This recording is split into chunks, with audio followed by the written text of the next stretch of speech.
Hello, everybody. I had a little glitch when I went to the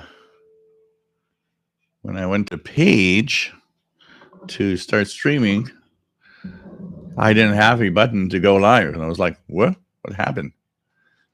So I had to go like reel back and like look at the different things that I did for the show stream, and eventually the button appeared, and I was like, "Okay, magic." I have no idea why, but now at least I'm live. I was about to like restart another stream because it was getting way too complicated to just get it back again. Oh god, this streaming stuff, and it goes with a day where who knows? Saturday I might be talking about some bad players. I got a strike on my VHF UHF channel from a company that is well known for ham radio operators. And I have told them that either they remove the strike or I will raise hell and use all the platforms that I have and let everybody know who they are. So I can tell you that. So if Saturday they haven't done anything, you will all know who they are. Because I am sick and tired of people that want to shut you up. And that is my day today. So one strike isn't too bad, but YouTube is very short on the number of strikes. So I'm really angry, and I actually am angry even more. And I actually told him, I bought your freaking stuff, and I wish I never did. So that was part of my email today. Cheers, everybody. Okay, everything looks all right. Stream is there. I was listening to China Radio on 5990. Cuba is strong on 6,000, as I see here.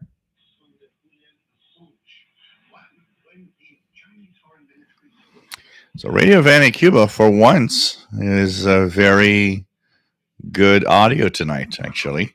Very wide audio also that I see on the SDR here on 6,000 kilohertz, Radio Havana, Cuba. If you're nostalgic for Christmas, I would like to direct you to WTWW on 5085. They've been playing not just, but a lot of Christmas music.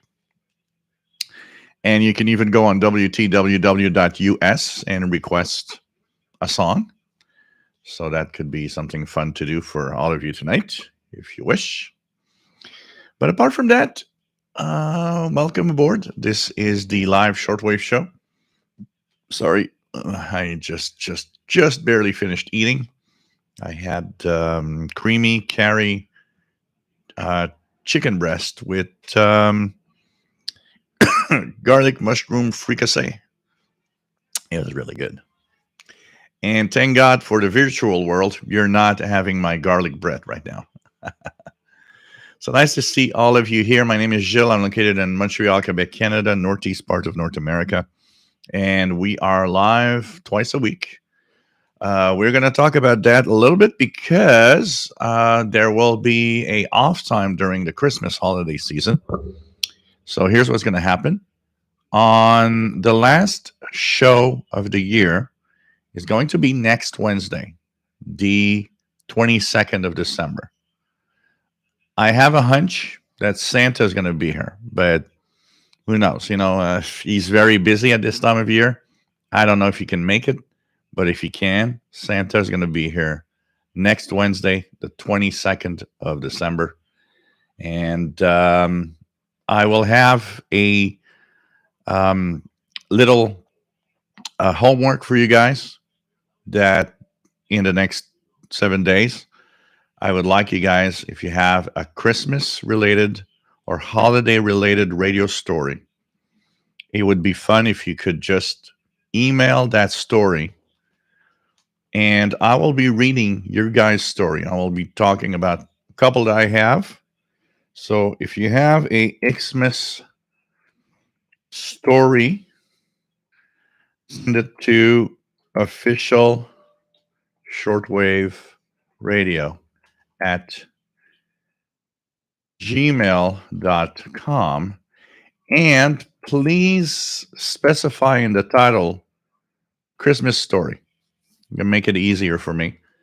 And I'd like to have your Christmas stories that I can read on the air for next show. So that will be the last show of the year next Wednesday. I'll be taking after that a week and a half off, basically, because the Saturday and the Sunday show fall on Christmas and New Year's. The 2 Saturday shows, and the Wednesday show in between, I'll be just taking it easy before we restart the live shows for next year, 2022. Incredible. As things here are not going very well, we're starting to kind of lock down a little bit. Seems that Canada is going to be preventing anyone that is a tourist from coming back in Canada for now. Here we're actually having a kind of a lockdown a little more. The number of cases have been really higher than I think anyone expected for COVID.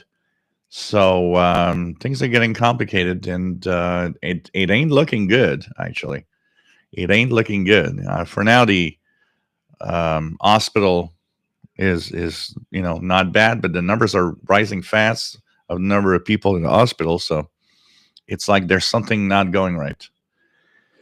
So that all of that together is kind of crazy. It's like, after what, in March it's going to be 2 years.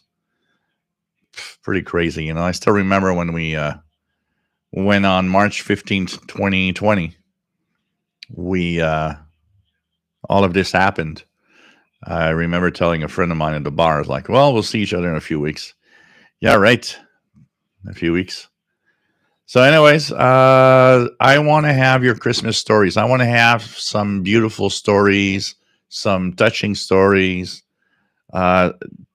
anything radio related. It doesn't have to be a gift that you got. It doesn't have to be, it could be some radio event that happened in the holiday season that you have some amazing memories of.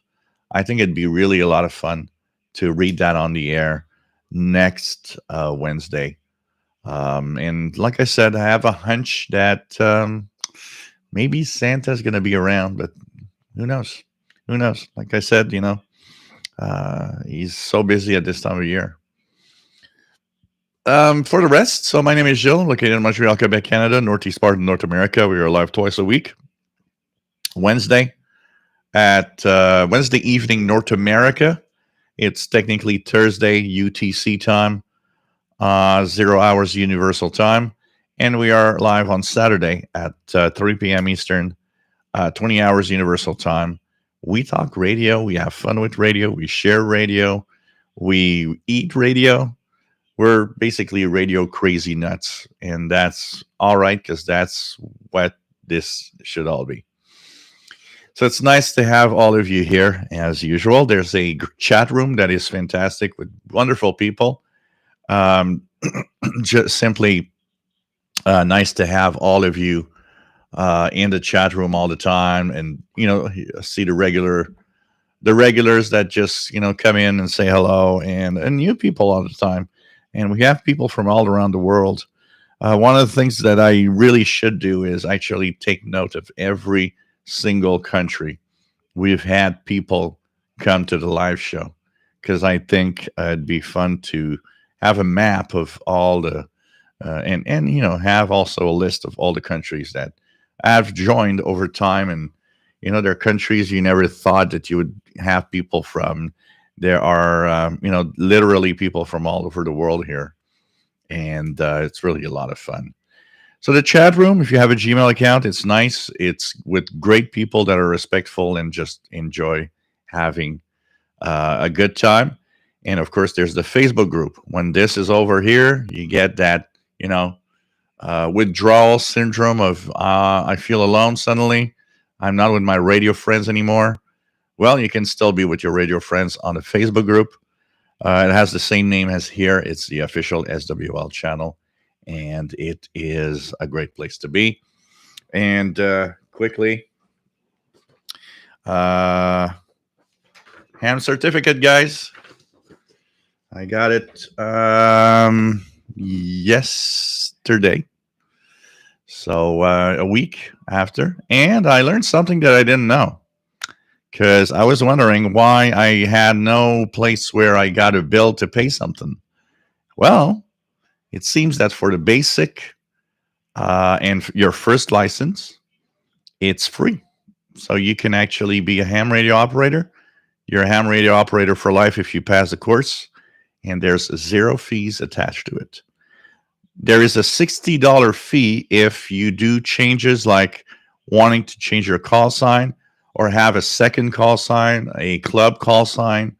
If you want to have a call sign with 2 letters, things like that. Second, there's a $60 fee for it.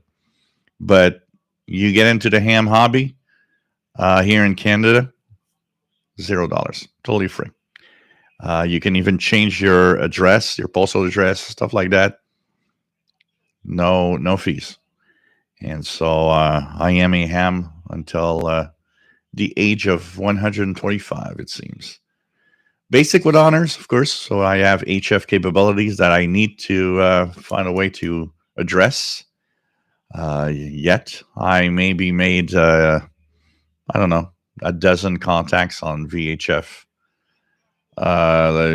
lately, just to kind of, get the hang of it. And you know what? A course is a course. Listening is listening.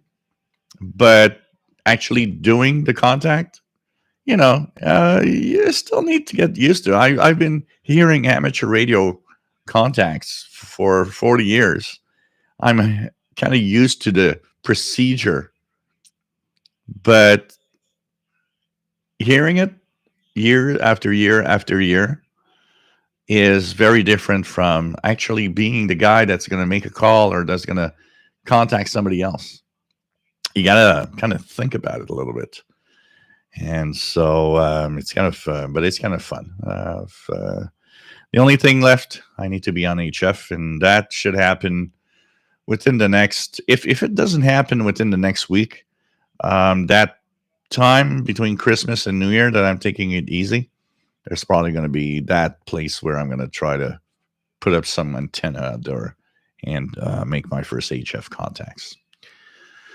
So welcome, everybody. Let me take a sip once again of my vodka cranberry.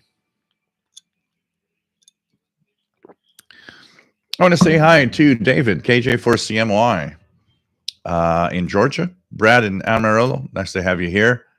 And wind at 57 miles per hour at times.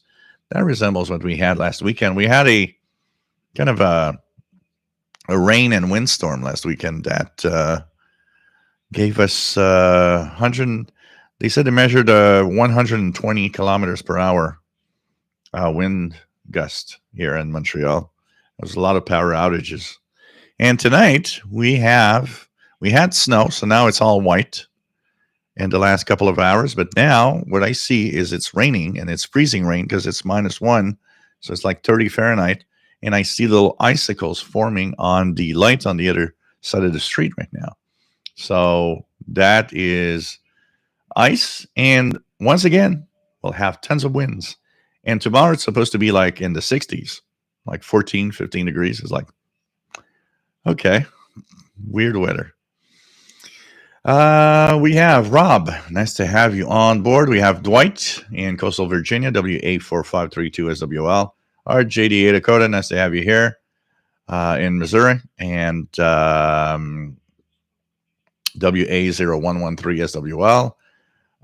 What we have, Vahan Razarian. Nice to have you here from Berkeley, California.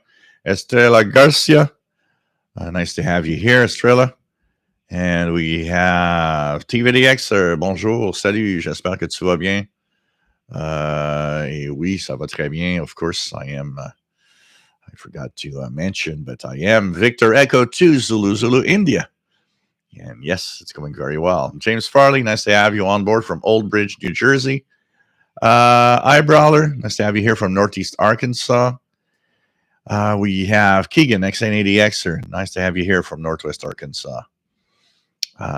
So we have Eyebrawler in Northeast Arkansas and Keegan in Northwest Arkansas. Canadian Radio TV guy, nice to have you on board. Christian Marcoux, salut, bonsoir. Nice to have you here from North Bay, Ontario. WF7I Homebrew, nice to have you here from rural Virginia. Dave Conte, nice to have you here from Bronx, New York. We have Kamagzi 1976, nice to have you on board from soon to be windy West Michigan. That's probably what's heading our way, actually. 45 unit, nice to have you here. We have. I should have a entry like on the Saturday Night Live. It's like live from Montreal. It's Shortwave Show. WF7I Homebrew, nice to have you on board. What do we have? What do we have?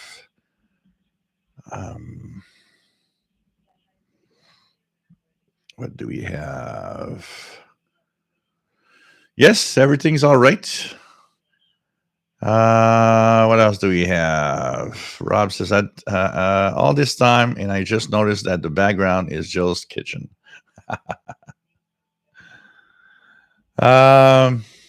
Dave, nice to have you on board. I need an interval signal. Yep.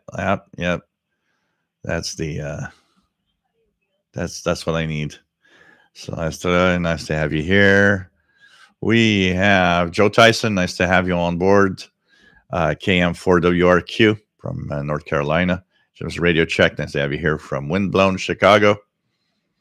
Fast Little One's names. Well, maybe on Saturday names are going to be there because I am going to say it. I can tell you that. I'm tired of these crappy people that think that they can just, have people shut up. I'm a talkable person.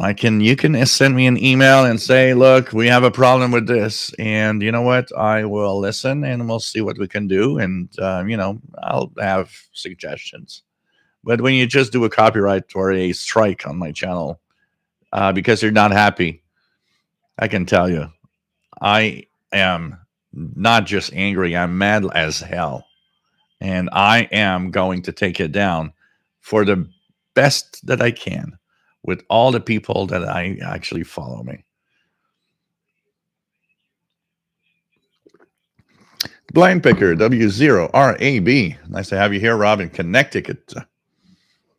And I didn't check email. I did not check email. I need to check email. It's very important. Always forget.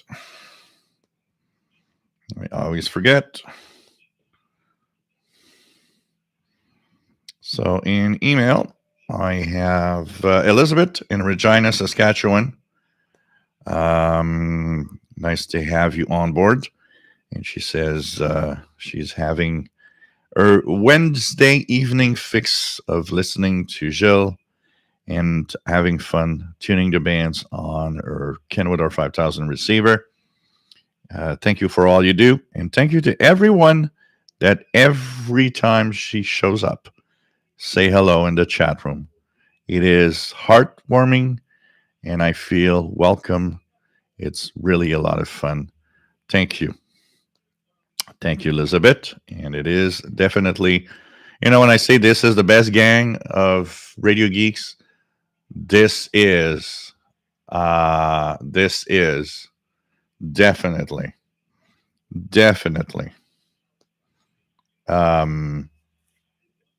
the best people around, the most wonderful and the most welcoming for everyone. And that's why I think there's a minimum of respect here on, the channel and on the Facebook group, because that is respectful people having fun and not bashing everybody else.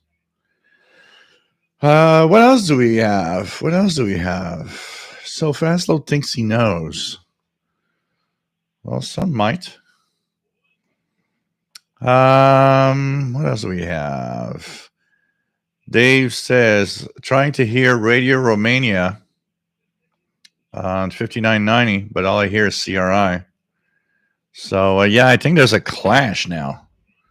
Radio Romania, let me just check here the different, what's the schedules here? Let me check the schedules. So schedules have been updated not long ago. So when you look at 0 UTC, first of all, who's on? And I'm going to take this frequency list also. So Radio Romania, 5990. 5990. Yeah, Radio Romania, but it's at 01. Radio Romania is in English at 01. So you still have an hour. Technically, China Radio is supposed to end at 01. So you're not going to hear Radio Romania now. You're going to hear Radio Romania in 30 minutes on 5990 to North America in English. So we're going to try that in 30 minutes. So RRO is not there yet. It's still not 01 UTC. All right, JDA Dakota, 5085, always good choice of music. Estrella, you need Premiere YouTube Cinematic. Hey, Matt, MDK2, nice to have you on board. Says starting to reach his limit in Christmas music, personally. I haven't actually listened to Christmas music much this year. I need to have my fix of Christmas music. You know what, Mad Max? I also am one of those that doesn't mind a garlic smell. I'm crazy. I'm the guy that if I make like garlic pasta, there's going to be like 5 cloves of garlic in there. I'm the crazy garlic guy. I love the taste, and I love it in everything. It's like, I make something out of the blue, and it's like, oh, let's add garlic to this. Avid tea drinker, nice to have you on board. Bonjour. Trustin, nice to have you here from Newfoundland. What else do we have? So fast load at 6,000 kilohertz Cuba on the FRG7 with the MLA 30. That's nice. Joseph, nice to have you on board from stormy San Francisco Bay. Happy to be here watching the weather radar. Yeah, take care. Simon Templar, nice to have you here. Package is delayed, Simon. It's I get a Canada Post every day or almost. I think because it went through BC, British Columbia, and they had like severe flooding there. Something's delaying the package because they have a problem. So hopefully it's not going to take too long to get that. Jay Watterson 69, nice to have you on board. And of course, Paul the cat is sleeping with his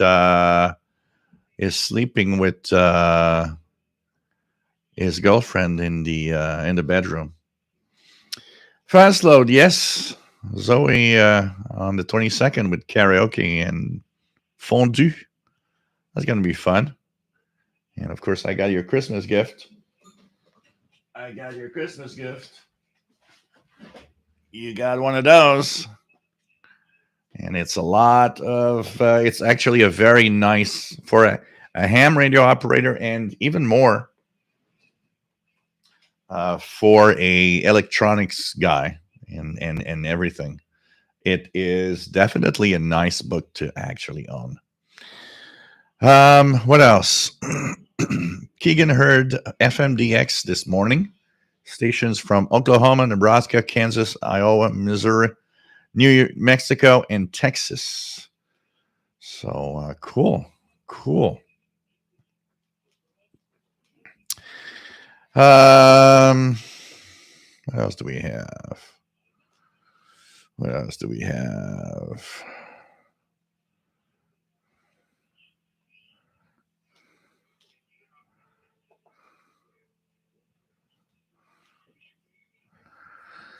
Please, no politics. Okay? One more political comment and it's out. One, only one. No patience on that. Kurama Nikolai, nice to have you here from Romania. It's your business and your business. It's like religion. Okay? Keep it to yourself. You don't have to, start haggling and shoving it in our face. Okay? It's yours and it's your life. Politics is the same.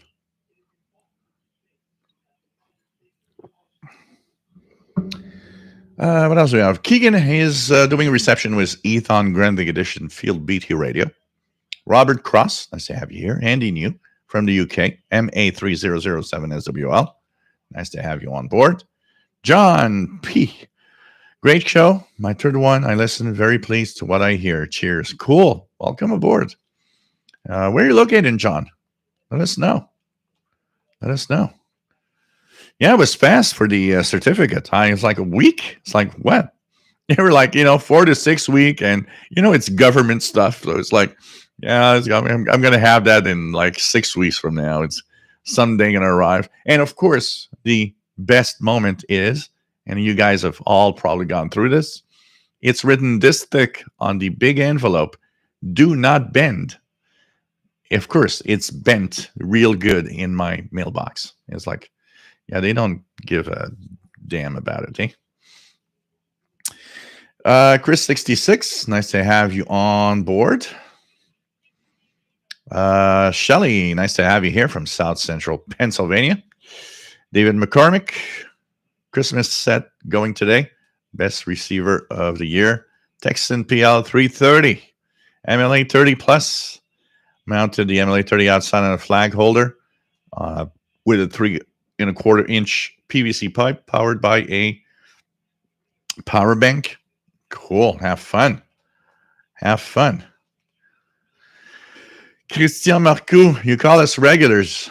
Geez, it sounds like the regulars are a bunch of drunks at happy hour at the I don't know bar. You know what? That's the radio and beer, but half of the people here are not even drinking alcohol. When we go down the list of what people are drinking, half the people are drinking, tea, coffee, water, whatever. So it's not, there's half of us so half of us are like at the bar and half of us are like at the restaurant, and we're all having fun with our radios. That's exactly what I'm going to do, David, KJ4CMY. I was thinking about going maybe tomorrow, getting a frame, and we'll be hanging it on a wall somewhere here, maybe on that side. Why is it so difficult when it's reversed to really do the correct moves? It's weird. So it's probably going to be like somewhere here. Thank you, Rob, for the congrats on the ham certificate. And makes it better for free. Yeah, absolutely, man, Max. Kurama Nikolai recently bought an XHD D808 radio. I really like it as a portable outside, but inside the house in the town, the thick walls and amount of interference makes it almost unusable on shortwave. Unfortunately, that is the case for a lot of radios when we're indoors. It's a very complex thing, very complex listening. And there's so much noise inside today. Pretty crazy. So on a frame with the next to the on the air sign, which will be higher here because I'm going to move. This flag is going to be higher this weekend. Andy Coley, nice to have you here. Karavan Nikolai, Y08NIK. Simon says Santa may be delivering the package I sent you. As far as I can tell, it sits in Richmond, BC. Yep. I got a warning that because I subscribed to the email notifications because they told me that I have to pay $27 in taxes. So, to pay them online, you have to subscribe to email notifications. It's, one of those weird things. So it's like, okay, I can't pay it there, but I got to subscribe to email notifications then I will be able to pay it. Weird. So, anyways, I subscribed for that reason. But now all I've been getting like 3 days in a row is, well, your package is going to be delayed. Okay. Okay. Rick, nice to have you here from Milwaukee. Free Saxon, nice to have you here. Dan V, nice to have you here from Ohio and 8WGZ. And thank you very much. Frank, nice to have you here from New York State. Ronkonkoma. Where's that in the state of New York? I never heard that. Sean Lynch, nice to have you here. Nice to have you here.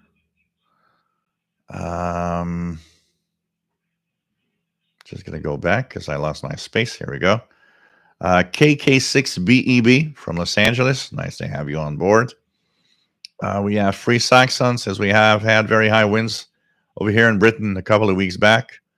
The wife and I were driving back home with our youngest daughter in the back, and the tail end of a tree smashed into our car. Wow. Hope everybody's all right. Hope everybody's all right.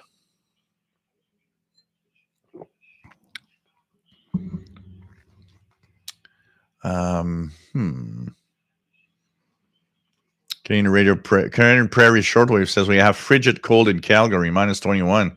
Yeah, it's crazy. And here it's going to be like +15 tomorrow. It's like, what the hell's happening? Brad Skilling with strong winds in Chicagoland tonight. Chris66 says there was a news segment on 11th of December on the BBC commemorating the 100th anniversary of the birth of international shortwave. Interesting. Because there was the 100th anniversary of the first, well, I guess the ham radio did it first. Maybe that's the thing. Because there was the 100th anniversary of the first transatlantic amateur radio contact that happened this week 100 years ago. And man, I would have imagine us going in time and watching them do that, and even bringing imagine bringing an SDR with, and putting an antenna up. It's like, I'm pretty sure that 100 years ago, the only noise that was on their bands was natural background noise and nothing else. Although big broadcasters with their spark gap transmitters, we could say maybe they were the first to actually broadcast noise on the bands. Everybody saying hello to Elizabeth. 2 branches went through the windscreen and into the dashboard. The main tree was 4 foot across. All okay, but the car was a write-off. You know what, Free Saxon?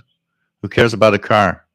What's important is you and your family are safe. The car can be replaced anytime. You cannot replace the lives of anybody that dies in something like that. So you know what? Who cares? It's a car. It's as if something would blow out the radios here. If I'm fine, that's the important thing. Radios, I can buy them back. I can, it doesn't matter. But glad that you are okay. Matt, can't wait to hear the story behind the copyright strike. Yeah, we're going to see. I'm waiting for a response back. I had no response. I told him that what I'm going to do is I will be going to YouTube, and I will be, of course, finding it over YouTube, saying, nope, you can't do that. Okay? And this is fair use. I've talked about a free version of something, and then there's, a paid version of something, and go to hell. That's all. So if I gave them 48 hours, I said, look, 48 hours. How about we, as gentlemen, agree on something? Because if not, I am publishing this everywhere that I can, so that everybody knows how assholes they are. Okay, what else do we have? So a lot of people saying hello to Elizabeth, of course.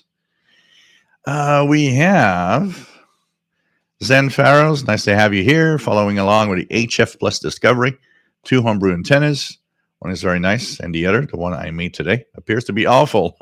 That's learning curve. What's the learning curve? It is we try stuff. For example, I will be doing my ham radio antennas. If it doesn't work for the first one that I put up, learning curve. It's like, okay, that one doesn't work. Let's try something else. But I'll be following, of course, some schematics of official antennas. So James Farley, no, same glasses I usually have. It's probably the lighting or something. John Hummel Newell, nice to have you here. VE5JHN. Pretty good to have you on board, my friend. We have Zen Pharaohs 559.90 tonight is best in lower sideband. Radio Vanna Cuba. Yeah, the Radio Vanna Cuba is signal. Have you seen, for those that have an SDR, check how wide Radio Vanna Cuba is on the display. It's pretty crazy. Keegan had garlic on toast. That's good. And your dad also, W9JEF, has it too. Perfect. And pretty cool. First time hearing New Mexico on FM via Tropo. But those temperature inversions that we're having, the fact that here it's going to be real warm like tomorrow, and in the West, it's real cold. The difference in temperature between here and there, that front is really perfect to really make VHF frequencies propagate real far. Yeah, RGDA Dakota.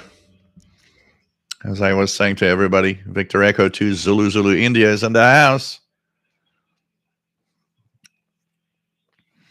So right now I'm not on HF, but I will do something. I thought about when I will do my first contact or try, I will actually on the Facebook group announce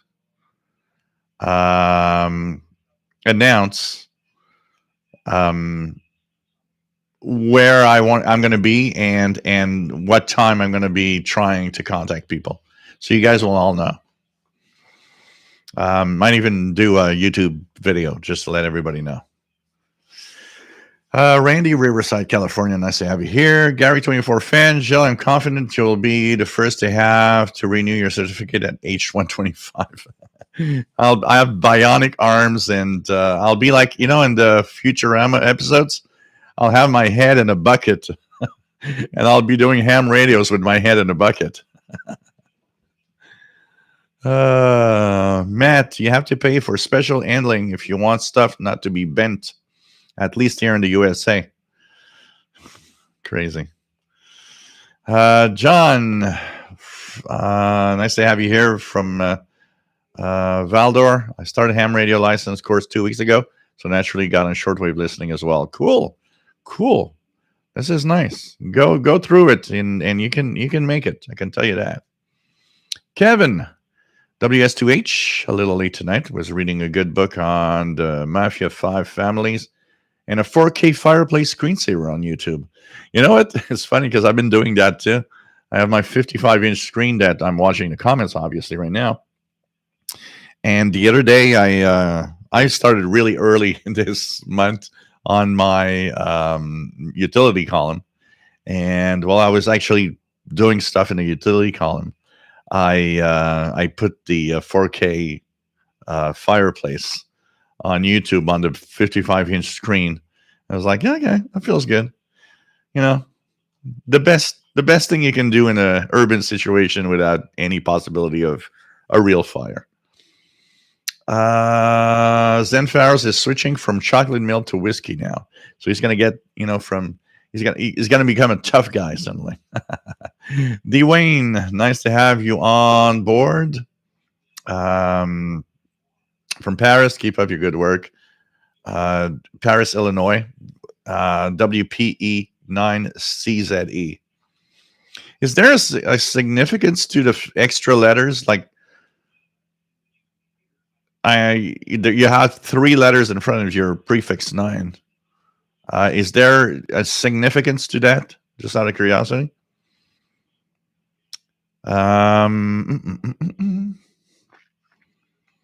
WF7I Homebrew, drinking herbal tea, cotton candy flavor from David's Tea. Nice.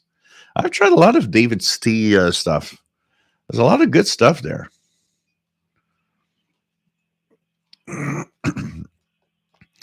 What else do we have? Big solar flares. Well, they're not really big solar flares. There were some solar flares, but they were C-class, which are not that big.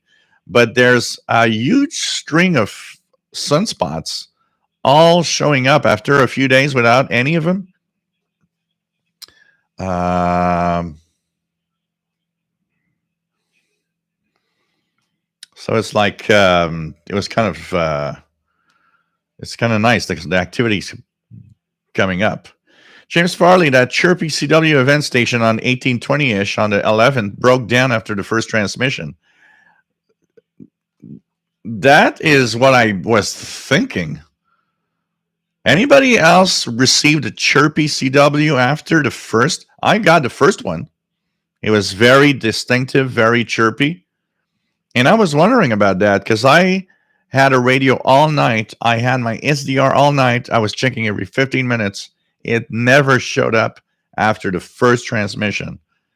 And the first thing I thought is it transmitted on the first. It never did transmit again after that. Joseph as Radio Thailand 13750 coming in real strong on the CountyCom GP5 random wire. So that is cool. Jeff King, nice to have you here from Jacksonville, Florida.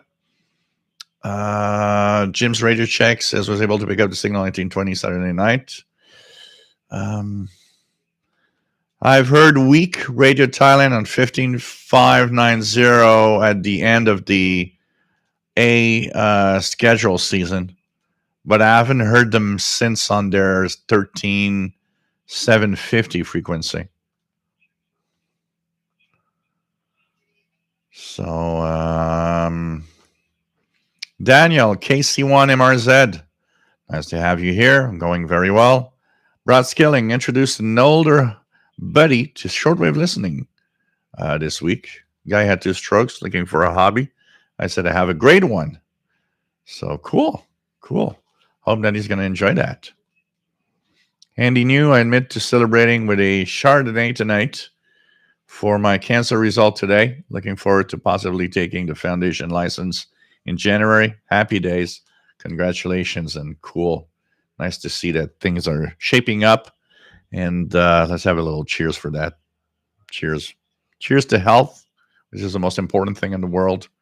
If you got health, that is actually, those words are words from an elderly man that I was fixing his computer, and I don't know what we were talking about, but he looked at me one night when we were talking about stuff, and he said, "Oh, he was talking, I think, about his son having problems, money problems," and he said, "Son, if you have health, you do not have any problems in the world because you can do anything, and you can have the money you want. You just have to work for it. Health is the most important thing." It was like, yep, definitely is. So cheers, everybody.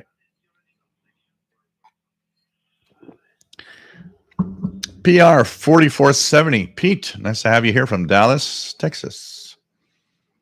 Keegan, this morning, this latest, he heard WWV on 15, 20, and 25 ever. Brad, nice to have you on board from a windy evening. What else do we have? VT Radio. Nice to have you here, Paul. We have our contact tomorrow night, A1SU on the Covey Hill repeater. Maybe Fastload can join in. He can also join in with his call sign, Victor Echo 2, Echo Romeo Bravo.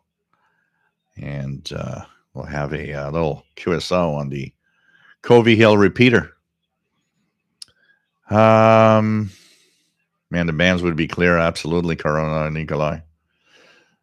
Andy knew Mark Kearney would have a fit if he saw a SDR. I reckon. Oh, man. Imagine people of that time getting to see an SDR, what we have today. Even a portable. Bring them a little tiny portable that receives all of these signals. And it's like, whoa. And not just that. You can even tell them that little portable, more sensitive than anything you have right now.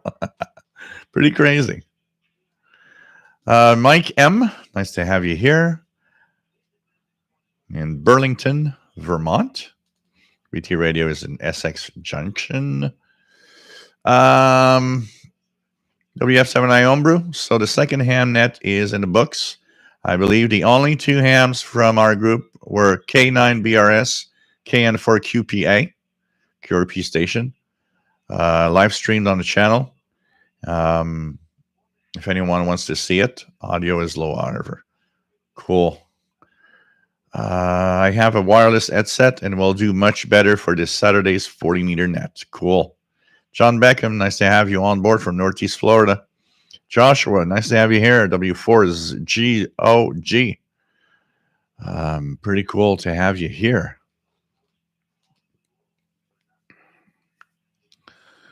What else do we have? Joshua, guess what? I got pay with Sanjian ATS 909X radio the other day. Really like it.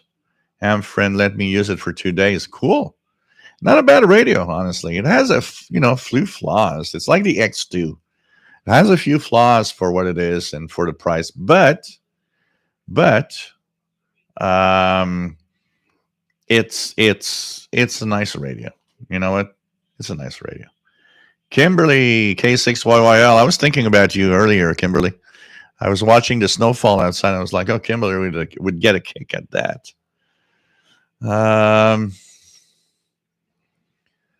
Man, Max says, the past few days, medium wave reception has been pretty good. I've been hearing stations I haven't heard before. It's like every 10 kilohertz a station from the distance. Cool. Take care, Koroma Nikolai. Stay safe. Frank says, this past weekend, great reception, WRMI wave scan. Cool. Matt says, I got my chimney cleaned for the first time since we moved in 16 years ago. Maybe it never had been cleaned since 1958. Wouch. Yeah, better. You want to be intoxicated or have some kind of chimney fire, better be cleaned.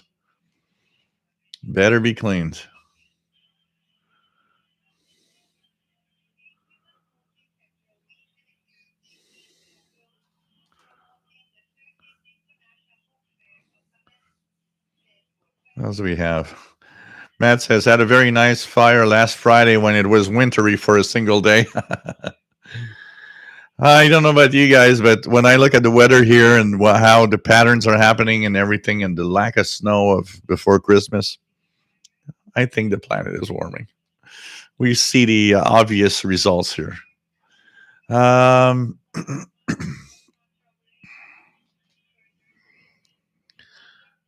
didn't check that, James Farley. If I correctly put the latitude longitude for the station, I think what I didn't ask about my. It asked for my grid square, and I put my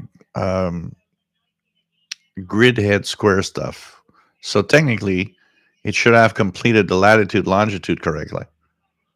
Because I remember when I looked at the map, it showed the vicinity of where I am. WF7i Homebrew announcement for this coming Saturday. By popular demand, the net will QSY to 40 meters, 7183 lower sideband, plus or minus 5 kilohertz to 10 kilohertz, 21 hours UTC. We'll again live stream the action on my channel, and we will, of course, try to tune it here too. So VT Radio, yes, the vintage station broke down. I hear W1AW and UK station were on, but I missed both. I heard WA because I was hearing W1AW all the time. That one was always there. And when I heard the first one with the chirping, it was good enough here that I thought it's impossible. It's totally impossible that I can't hear it. I mean, I'm hearing W1AW in Connecticut. How come I'm not hearing that station? So my first thought that evening was, and it really crossed my mind. It was like it broke down after the first transmission and never transmitted again, which is sad because that little chirping with the sweep, it sounded so cool. It was like, man, I want to listen to that and make a video. But the only transmission we heard is the one we heard when we were live on the first one, and never broadcast again. And I was looking at different forums where they were all talking about what they were hearing. And on every forum, I was like, nope, that's not the station. That is not the station. You guys are hearing CW from other stations. You're not hearing that particular station, CW. It was so distinctive with, the chirping that would actually shift in frequency and everything. It's sad that it didn't work out. Really sad. I mean, they must have been bummed out. I'm sure that after the first one and it didn't continue, I'm pretty sure that the guys that made this was like, oh, God, this is so sad. What else do we have? Paul Steckler, Santa has made good on his promise to get me a PL330. Cool. Dwayne, the old Popular Electronics magazine is where I got the call sign. Andy News says, good health to you. Yep. Cool. Joshua, wish I can get shortwave radio for Christmas. Santa isn't bringing me one. Darn it. You've been a bad boy. It's, if we would have, I think if we would all have a Santa wish is that for holiday season, the bands would be like in the 1970s with all the stations back on. So we can actually have a little bit of fun. Then we would get all depressed in January when we come back to normal. DMB 3428. I wish Seacrane would build a Skywave SSB in the size of the 2E radio. Yeah. They had a no, it's not SSB, but they had the CC radio shortwave, which was is pretty much as big as the 2E, but it doesn't have single sideband on it. WF7I Homebrew, Cuba seems stronger than ever here in Virginia. 6,000 kilohertz. It's pretty good tonight, absolutely. Even here, and even the audio sounds great. Did they finally fix something, or it's just by chance? We have Radio Romania is on 5990. No, it's China. It's 01. We're supposed to have Radio Romania at 01. What is that? This is radio. This is China radio via Cuba again. And there's not even a trace of Romania underneath. Let me check it out here. 101 to 02.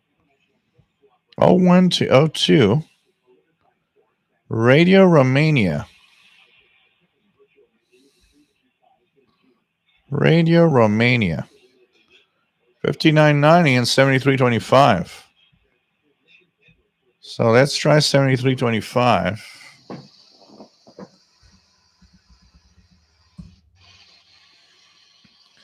Nothing here. It's very weak. I see a signal, but it's not. I don't even have audio. Okay. That is not cool.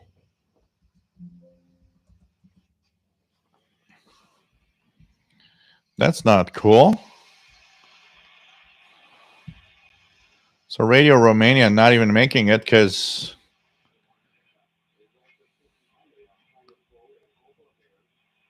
the worst part is Radio Romania is not even heard underneath. Could they have moved frequency? I don't think so.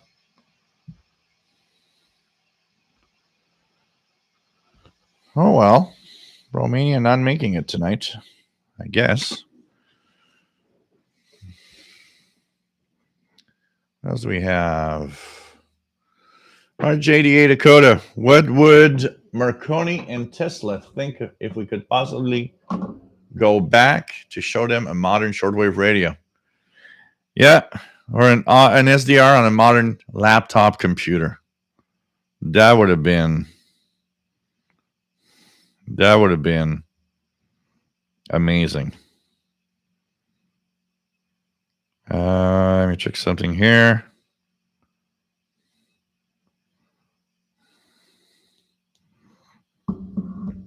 So imagine SDR, a laptop. Dang. F4 IDL.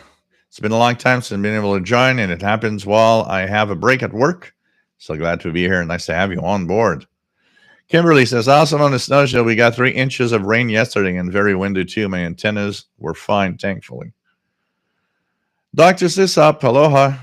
Nice to have you here. China is one country killing our planet. We're all killing it, okay?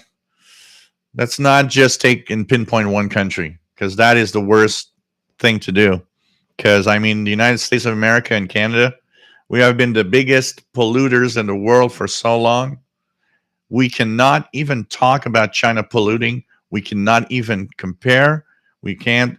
We got to shut up on this, because thinking that way and just not thinking that we are and we were really crazy. You know what? Canada, for its population, is one of the countries that pollutes the world the most for the amount of people, for the large country we are in. So it gives you an idea, okay? So I don't want to have that kind of conversation, and I want to have that kind of post of China's this, China's that, or this is that, or this is that. There are things where China is a problem, human rights, but in pollution, they're industrial right now. They're making all the crap we buy. When everything was built here, we were polluting the planet like crazy. So no talk about that. It's not China's fault more than anybody else. Even us, we're very guilty of that. John Beckham, sounds like Radio Havana Cuba's transmitter on 6000 is coming in much clearer in modulation. Absolutely, it's pretty good. So I'm sorry, but anybody's going to say, hey, China is polluting the planet. Yeah, start looking at your own country, okay?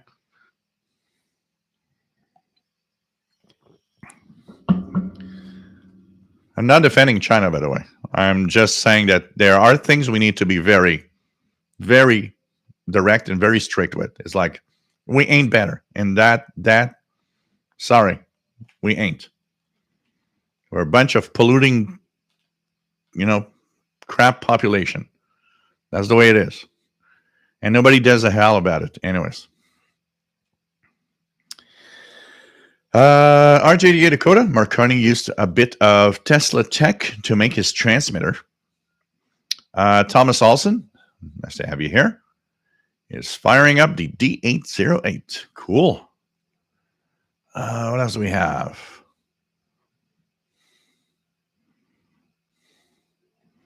RJDA Dakota. And by the way, Dr. Sissa, I'm tired of any bashing of Cuba, China, or whatever, okay? When I hear all the crap coming out of the United States radio, please. You want to talk about that? Well, we'll do a different forum for it. RJ Dakota, Sea Crane, that's a fine product, just a bit expensive for what it is. Yeah, but it's like the Sea Crane Skywave SSB. The Sea Crane Skywave SSB is more expensive. I would accept the price if it had been a better built in the audio department, stuff like that. It's less sensitive than a D808, which surprised me when I did some tests. But it has airband and NOAA weather channels, and there's an extra to pay to have those things that no other radios do have, for sure. But I would have liked the C-Crane Skywave SSB to be, let's say, a little bigger and a little richer in the audio department. And I would have probably not even complained of the price they're selling it for. But when I see how tiny it is, that's where, and how the audio is very thinny and average, that's where I'm like, yeah, okay. You want to sell it at that price, you need to have a little bit of improvement on it,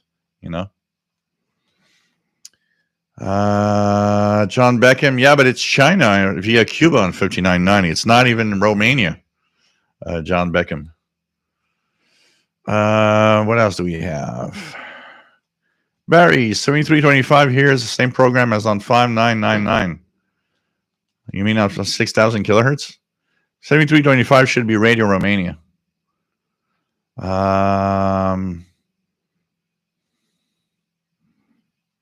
else do we have? So Dr. Sisab hears two stations. Up here I hear only China, but maybe some of you are hearing China and Radio Romania mixed in together. Zenfaro's Radio Romania 7395 S6 on the Homebrew, similar strength but added noise on the MLA30. K6YYL Radio Ditty had a Black Friday raffle. I bought tickets and won a Xiegu G90. Received it in mail yesterday. Today I worked Puerto Rico on 1 watt 28360. Oh man, that is great. 1 watt? That is amazing. Yeah, and in Europe, you guys probably hear Romania on 5990 really well. Andy News hearing it in the UK on PL990X. Joseph, biggest militaries and biggest pollutes. Yeah. Yep, absolutely.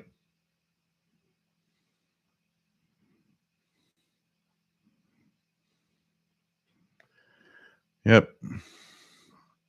What else do we have?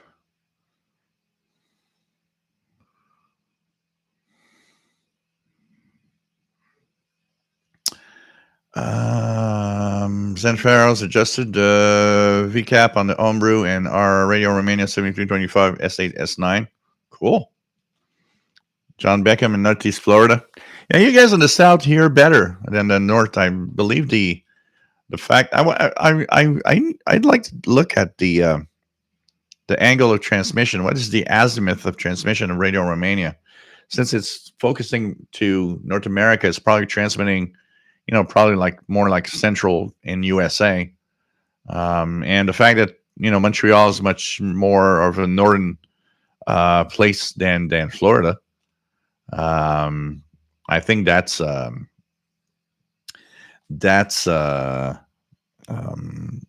makes a difference, especially if there's a little bit of encelado conditions. When there's geomagnetic activity going on, the first to notice it and the first to have signals that don't make it is everybody up here for 45 Norths and higher, before everybody else.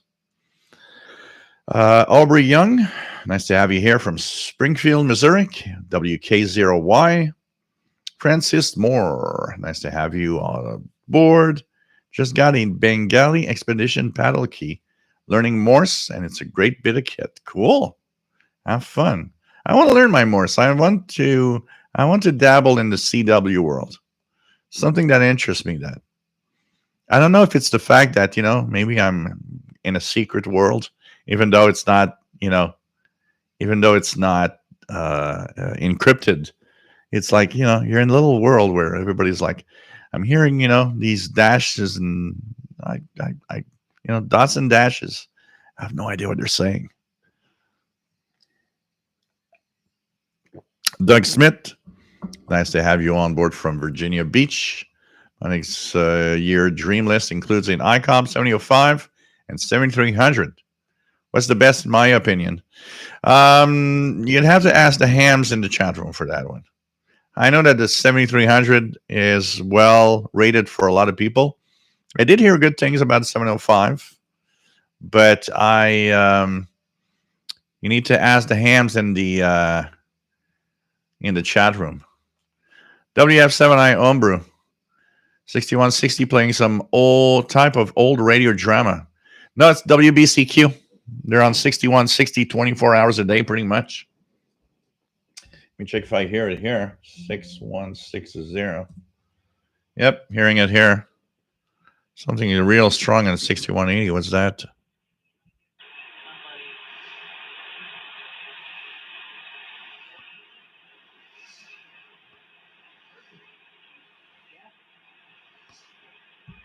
Sounds like China Radio International on 6180.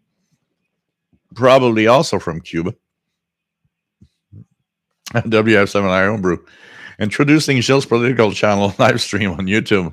I'm going to need much more vodka, and it's going to get real bad. Mickey Dalmage, nice to have you on board from a windy, wintry Brandon, Manitoba. Yeah, you guys are having it cold back there. Pretty crazy. Yeah, WBCQ. Absolutely. So nice to have you here, Mickey, as usual. And I guess you're back at the family home checking out stuff. What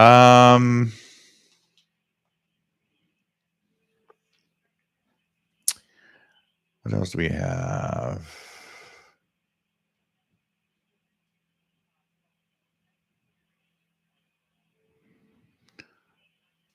Dr. Sishop, got a good point on that. WF7, Mickey Dalmage. And by the way, I'm not mad at you, Dr. Sishop. Okay. I might be intense, but I'm not mad at all. It's just that sometimes we have to put things in perspective rather than always focus on the same people or the same country. Thomas Gitz, Merry Christmas. And to the kitty, absolutely.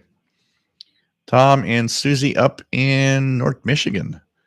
Always nice to have you on board. Always nice to have you on board.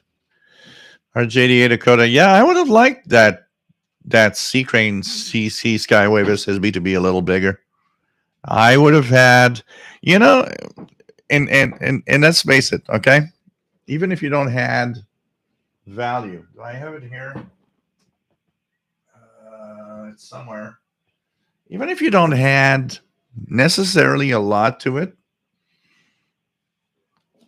for some reason, when the radio is bigger, you have less problem paying more for it.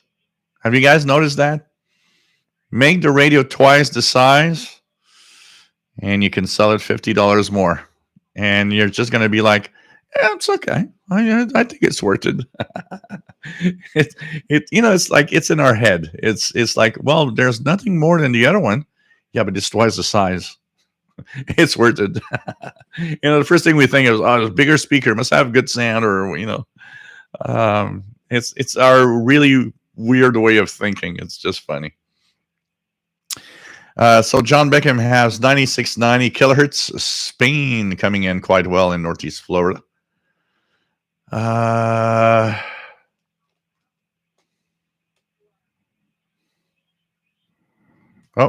I got an answer. I'm just going to check it out here.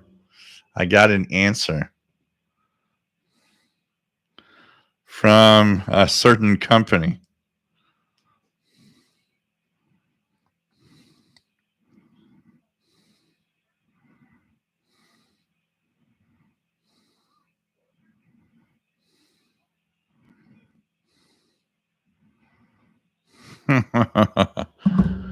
Gang of stupid idiots. Did I say that? Really? Oh, I said it live. Anyways, I'm going to have to answer back because they came back to me now because they feel threatened.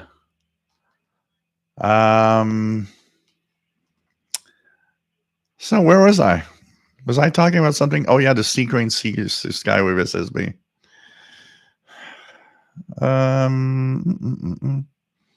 What else do we have? So Keegan, Dr. Sysop WWV 10 megahertz strong, no WWVH mixing.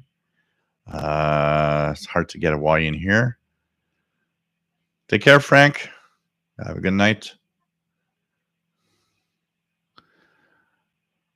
That's the problem, David. Politics is too political.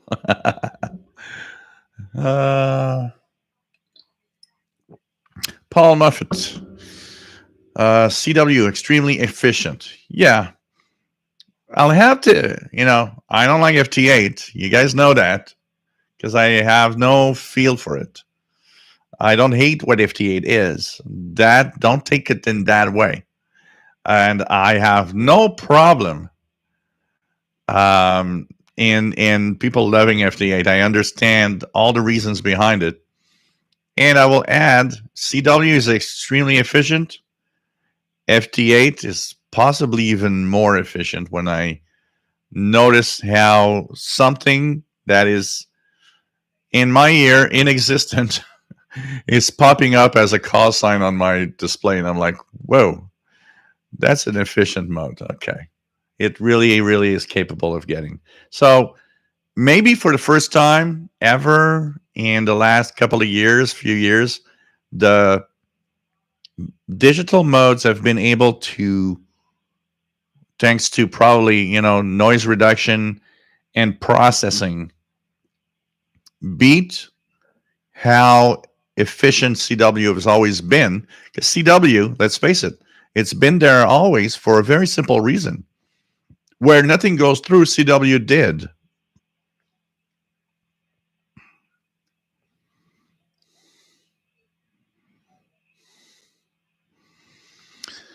So,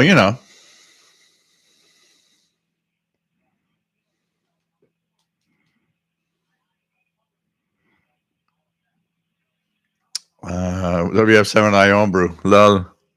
Much more vodka. Probably not enough in the world for a political live stream. Yeah, probably. K6YYL. I have a 7300 and love it. I also have a Kenwood 480HX 200 watts. I will also recommend if you can find one. They discontinued it, and I am so sorry that they did. Oh.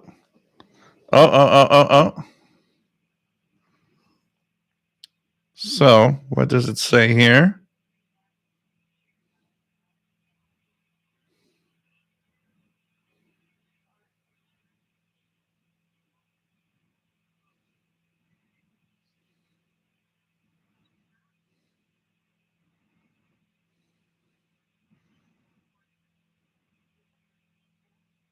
Okay. They have officially, it's live as it's happening now. The company has officially removed its claim and asked YouTube to put back the video online, and that they just want to talk about the video itself, and they just want to adjust and change a few things if possible to make it the way they want. But they have removed the copyright claim. So I guess things are going the right way.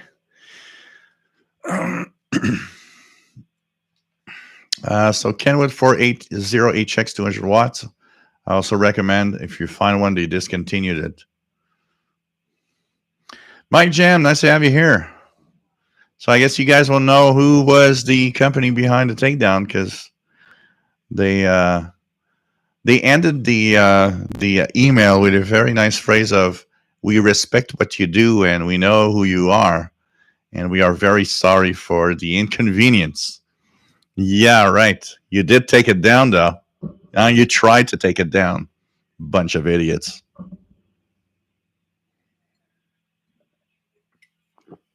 Dr. Sissa, my grunting Ethon satellite display finally gave out. Wow. Ron Jr. Ordered a Conicom GP7 SSB. You're going to be happy. It's a nice radio. It's a nice, unique form factor radio. You're gonna like it. It's sensitive. The ETM Plus scan is great, and with the precision of the tuning up to 10 hertz, it's a pleasure to tune SSB. The keypad, thank God there's a keypad. I was so missing on the GP5. I used my GP5 for the last years of when I got it, almost exclusively doing the ETM scan because I just couldn't stand trying to get a frequency on that thing. Now, there's a keypad on the GP7. Thank you. It is a minimum requirement, please. You cannot do a radio without a keypad, even a transceiver. You know what? I was complaining my FT450. Some people are like, well, I don't mind that there's not a... No, I do.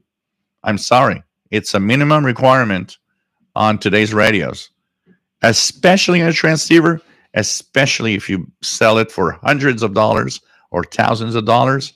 You better have a keypad in there. If you don't have a keypad, it should be banned from being sold. I'm sorry, but that should be the just minimum requirement. Keypad, come on. Broad skilling, if it's expensive, should be heavy. How about a $400 radio? Man, they couldn't get it up to the third floor. Oh, man. And I will say the biggest mistake of the Seacrane CC Skywave for the price they're selling it, you know what? Is please, an external antenna jack is a minimum required also. At that price, I mean, a Radio R108 at $50 has an external antenna jack. Come on. It costs that much money to put that little darn jack in there? Please. Minimum requirement. I'd like a company to say, money's no object. We're going to design the perfect portable. You, Gilles, come over and tell us what is needed in a radio. Of course, it might be a few $100 because it's probably not going to be a cheap one, but it's going to have everything that we all want. Ah, man, what else do we have?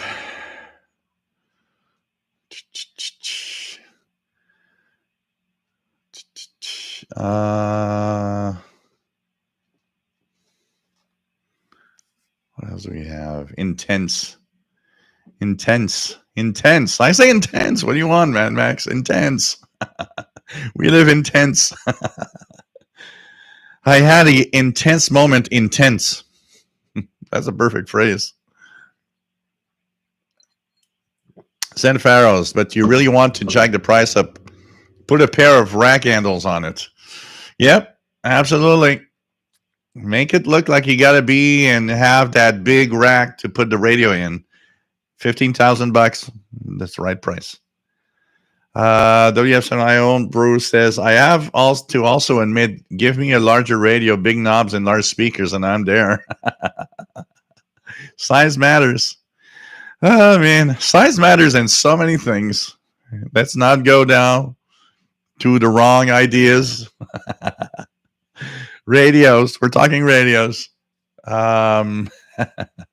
Barry, what are the two stations occupying 530 kilohertz? Go to Wikipedia. Is great for that. Type 530 kilohertz AM. You're going to have all the stations that are on that frequency, and you can actually check it out. There we have 7IO, bro. Radios with big racks and knobs. Wait. Yeah, usually starts with an X in front of it. Did I just say that? Religions are too religious. Absolutely. Joseph says, with much respect. Yeah, and it's not to be disrespectful. And I do not want to offend anyone that have beliefs. This is not my goal here when I talk about that. It's just that, when it gets too intense, it gets too intense. And that's for everything, politics, religion, and so on. But Brother Stare, yeah, that should be banned from the airwaves. My Jam, very cool. New Hampshire here. Jim, hoping Santa puts an icon my C7300 under the tree. Oh ho. Oh ho ho. So what else do we have? Joseph probably will have to be my own Santa. Richard installed a Tram 1411 a few days ago. This antenna is a game changer. Glad you are there for all of your know-how. Well, I hope you're having fun with it. K6YYL, I haven't learned CW, and my husband said he will blame me for the end of the world when Mars attacks. Hey, I hope you have seen Independence Day. The world was saved thanks to Morse code, okay? If the end of the world happens, I'm going to blame it on you, Kimberly. I'm going to be in that ditch where all of us are going to be together freezing as the end of the world is going to, and I'm going to say, I knew that, I knew this girl online that was Kimberly. And you know what? Because of her not learning CW, that's why we're all dying right now. Of course, I would not do that.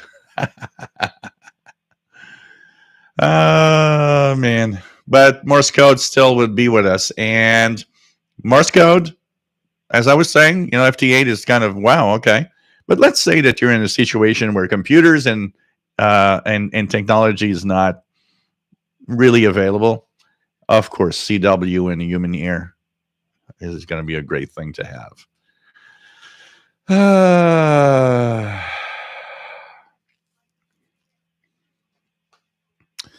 Man, Max, I don't go for that crap. Companies trying to make you make changes to a video. Yeah, Kimberly, I got a copyright strike on the official VHF UHF channel today by a company. Now they're trying to fix things because I kind of told them, look, you know what? If in 48 hours my video isn't back on, I am going to tell every darn radio geek who you are and how bullyish you are. Now they're trying to fix it. So now they actually removed the copyright strike and they're trying to sweet talk me into doing changes. What else do we have? You know what? I'm tired of being bullied and pushed. We don't like what you did there. It's like, live with it. You know what? Free speech is free speech, and that's the way it is. I like that one. KMXZ76, politicians are like diapers. They need to be changed often. and for the same reason. That's a good one. I like it. WF7 Homebrew says, now we're all dying to know which company filed this copyright claim. I know you guys want to know who. VE2FGJ, nice to have you on board. Says, glad for the copyright resolution. Yes, FT84 Whisper and other digital modes are more efficient than CW. But still, we need CW because in the times when you don't have the technology, you will need to have the possibility.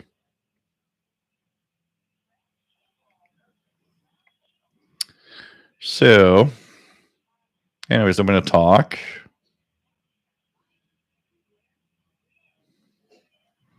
We don't have to talk.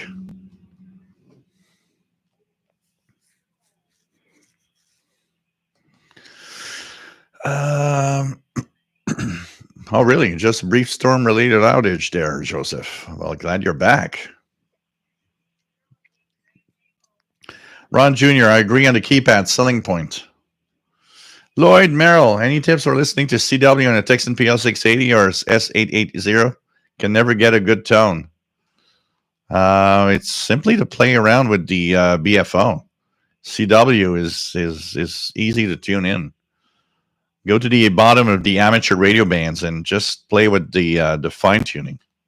You should have a good tone. If you're trying to decode it, remember that the software you use to decode it, you can actually adjust it to whatever tone you're actually having.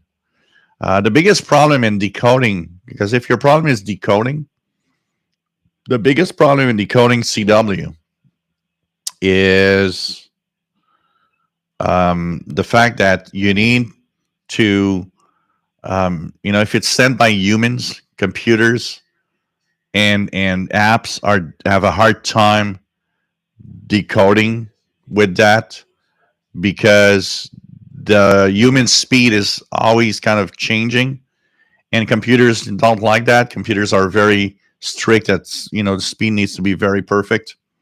So human sent CW is often a tough decode, but computer sent CW, and you can try with W1AW. If you Google W1AW CW schedule, try with that. That's sent with computers, and if play around with that, it's going to give you an idea of which tone to choose, which is the best, depending on the device you use to decode, and so on.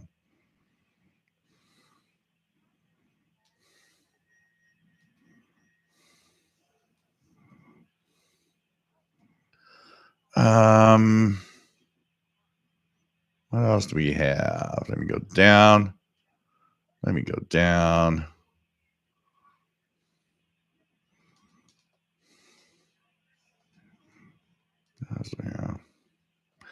Yeah, no, it's not a good idea, Zen Pharaohs, because the MLA30 is already a tuned circuit with the amplifier.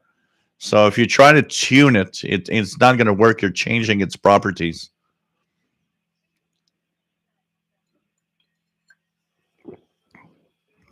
Changing its properties. John Beckham, I have FM reception. It must have RDS built in to its circuitry. That's also something that a lot of people want. I will rant at Texan for not ever going into the RDS way.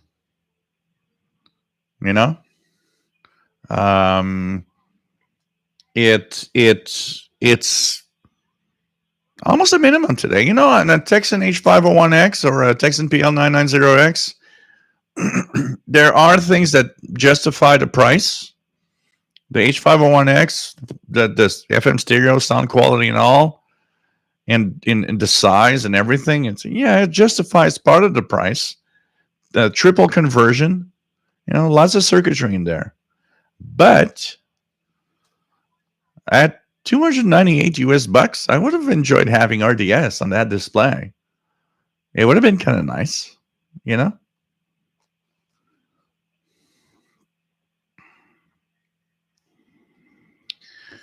Two broke Tim.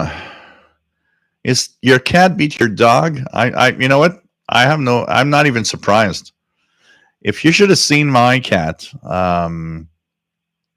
last year, when the neighbors downstairs, which were new last year, had friends over and they had a dog, and the dog barked, and it's kind of startled Paul the cat.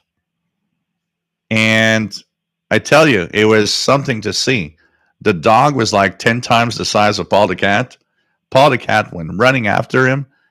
The dog was so scared, ran into the house. And actually, my Paul the cat was standing in front of one of the neighbors downstairs. And they looked at me and they said, "You know what? For a moment, we had the impression that Paul the cat was trying to protect us from the dog." And I said, "You know what? It kind of looked like that. It looked like Paul was like, no, you ain't going to be attacking anyone here. I'm the master." I was about to say a phrase that a lot of you will bring back memories. He was the master of his domain. You guys know what I'm talking about if you saw that show. There's a twinkle in my eye, says James Farley. Yeah, it depends where you're living, for sure. Levy Nathan, nice to have you here from Israel. Gary 24 fan, as Linus once said in Peanuts, there are three things you should talk about: religion, politics, and the Great Pumpkin. I'm ready to talk about the Great Pumpkin. K6YYL says Independence Day movie is where he gets that idea. There you go. There you go, Kimberly.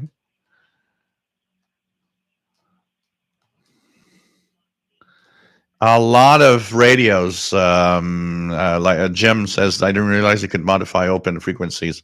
A lot of radios. The FT450 I've got here, there's actually a mod online, even YouTube videos, showing you how to mod the FT450 to transmit everywhere.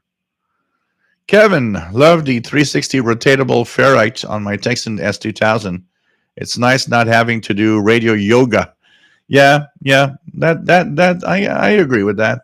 It's like the little portables, the Texan PL368 Conicon GP7. That little ferrite, you can keep the radio just standing in front of you. You just turn the ferrite, don't have to turn the radio. Yeah, absolutely, absolutely.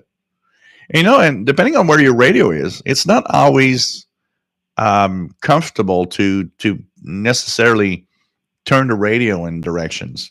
It might be, just in a tight spot. And what you want is modify the antenna, but not move the radio, the whole radio. So, and Max, companies trying to control YouTubers has been rampant in the computer scene.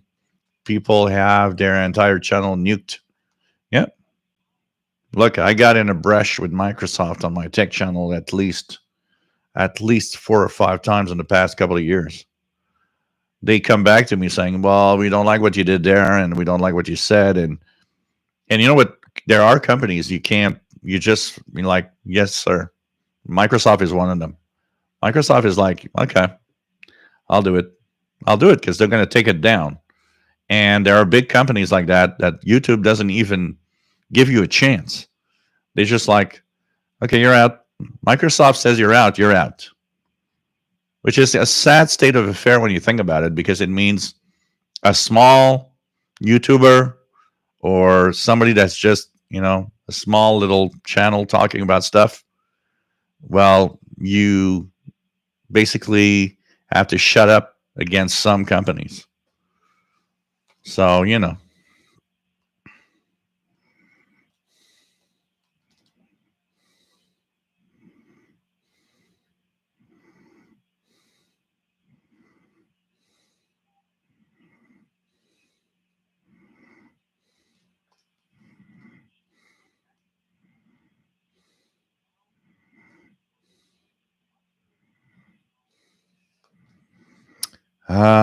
what else do we have? I got in my little bubble right now. Matt says Windows died down, so I'm going to go reset the end of my G5 RV that blew down earlier today. What else do we have?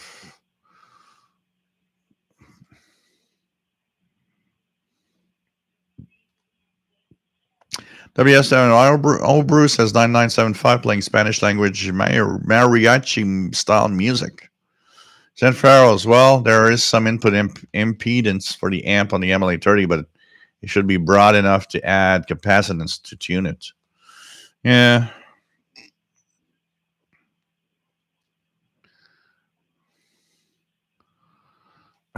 My John Paul cat is a badass. Pretty much. I mean, I've never seen him run. I mean, he's fat now. I never thought he could run that fast, even fat. He ran, and that dog was scared like crazy. He ran into the house and didn't want to come back out.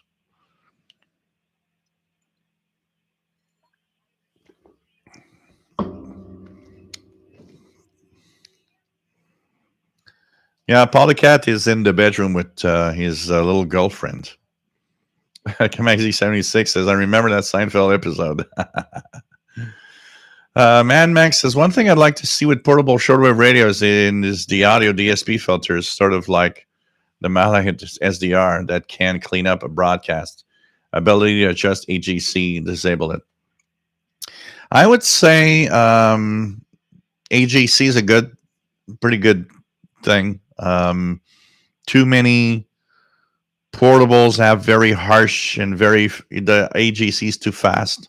So what happens is that there's always a punch through in a single sideband. Can be tiresome to listen to. Pretty sure. Pretty that would be a good one. Adjustable AGC. Like, don't need a knob. How about fast and slow? Just put fast and slow. And for most of us, it's going to be already enough. Stangian ATS 909X, instead of putting that, and if you're listening, Stangian, instead of putting that crappy auto bandwidth thing that doesn't work and is just the crappiest feature in the world with its own switch, you could have put a switch that is fast and slow on EGC. That would have been absolutely fantastic. And I would have ranted less about a radio. Oh, God. But still, it's not the worst on the AGC department. The Stangian they've kind of chosen a decent. There are a couple of Texans that are kind of rough on the PL990X. I like it. I love it. But the AGC speed is way too fast. And so the punching and the strong SSB, yeah, I can agree. If somebody tells me, I just can't listen to SSB on that thing when they're strong, it's like, yeah, I get it. Yeah, I understand. For the SDR, the thing is that the Malahit SDR filters, it's a computer. That's a computer. Portables have DSP chips. That DSP 4735-ish DSP thing is an interesting chip, but it's not a computer. It's a radio on a chip. So it can't, it can't process. The Malahit and these things are computers. They're really SDRs. The portables with a DSP chip are not SDRs.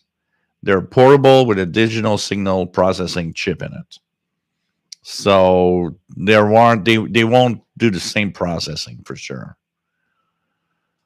Jim McLeod got a pulsar radio that looks identical to the GE Super Radio 2, and I'm guessing performs as well for medium wave DXing dots. Made in Malaysia and beast on medium wave. It's totally possible that it was it's a GE Super Radio under a different brand name. It's totally possible.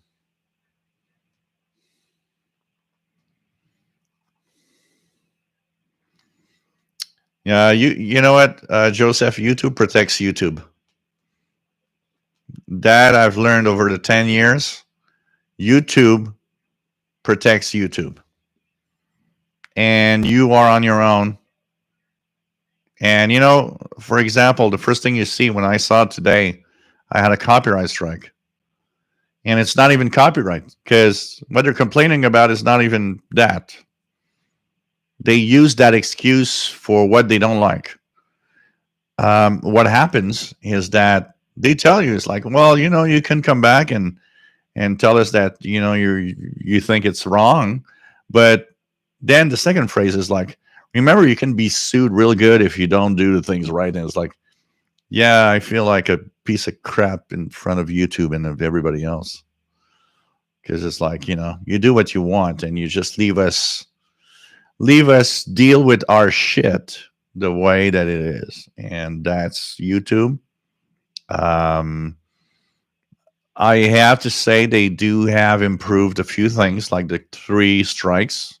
For a long time, it was not 3 strikes. For a long time, somebody complained, and it was like, yeah, you're out. Now it's 3 strikes, and strikes actually revert back to a normal channel if you don't have other strikes. There are a few things that made it kind of relax and everything. But imagine any YouTuber that starts to get a decent living on a channel. And you have that possibility of getting monetization taken out of, or because at 2 strikes, that's what happens. For a while, you have no monetization, no more live shows, stuff like that. Imagine how you feel like you're left alone and nobody's there to help you. Honestly, it's like YouTube helps YouTube. YouTube is look, you can do your stuff here, but you know what? You're alone. And when crap happens, deal with it. You're on the crap side of things. And you know what? That's how it is. So it's like, and I've dealt with that a lot in the 10 years that I've been on YouTube. I got a channel taken down by Microsoft. I got so many things that, complaints of all sorts. And you're like, yeah, you got to deal with your shit, and you just got to shut up and go through it. And it's like, okay, I understood. I'm on my own. You're not here to help me. You're here to help yourself. And I have to do what I can to make it better.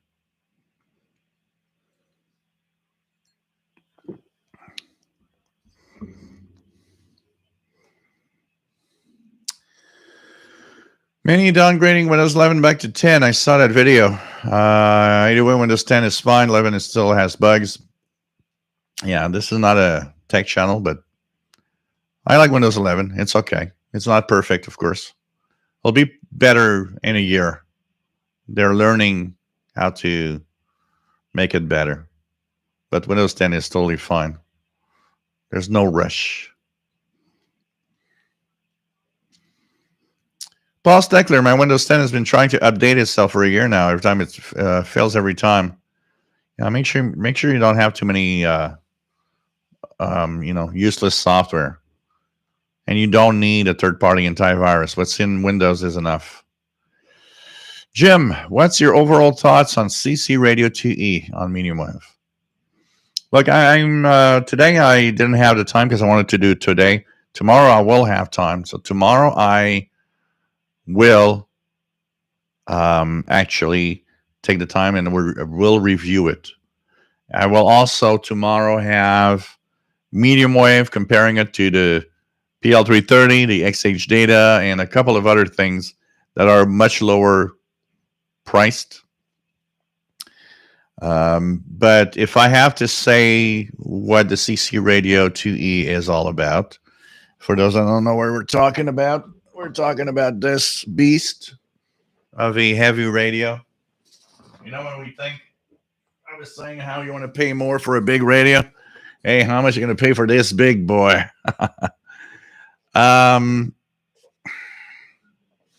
Look, don't get this for the 2-meter ham. Don't get this, NOAA weather channel is fine, but 2-meter ham band, nope. FM isn't great. My Texan H501 and most of my Texans perform a lot better in receiving long distance signals on FM than this. It's only real glory. Well, two glory parts. The audio, look at the size of this speaker. The audio on this thing is very nice. It's very nice. Rich, powerful. The rest has to do with medium wave. Medium wave definitely works well, and I don't have negatives to say much about the medium wave part. It comes down to what I was saying earlier and what we were talking about is it worth the price for just that when you compare it to other radios? And that's why you guys are going to see medium wave. Tomorrow is going to be medium wave fest.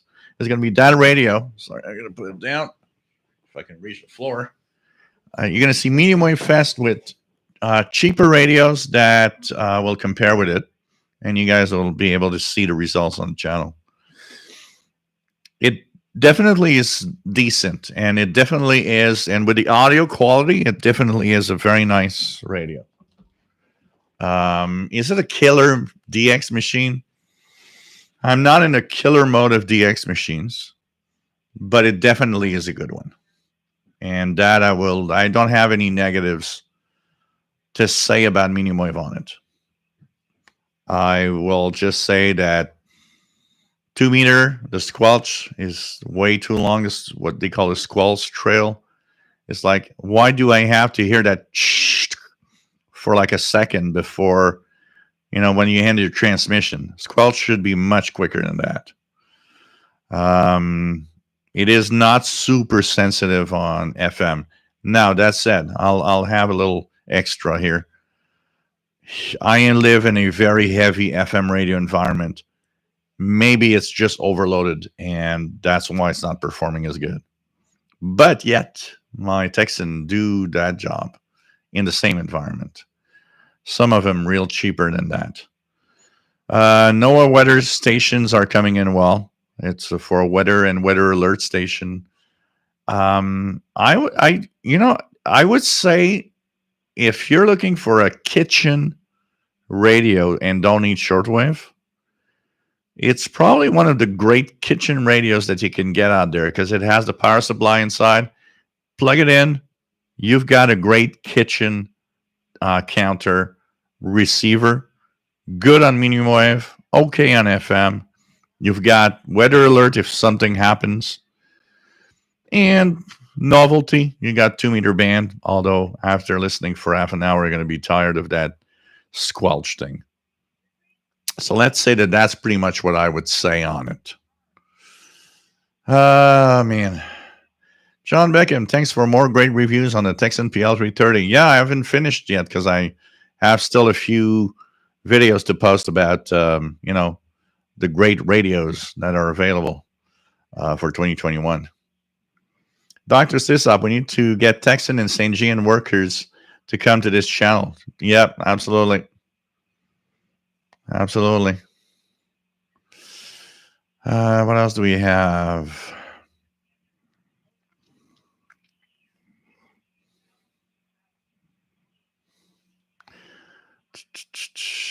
John Beckham, Texan can use some tips from Siuadon and XH data regarding the RDS. Yep. Brian, nice to have you here from British Columbia, VA7VEB. Welcome aboard from Victor Echo 2, Zulu, India. Brian, I miss the message boards. They build communities. I have close friends from 20 years ago that were message board friends. Yep, the Sequence CC Radio 3 is actually the same radio, but with Bluetooth added to it. Jim McLeod says, saw a review on CC3 that suggested it is great on medium wave. What would fare better regardless of the price? I have something that is higher end that has more filters.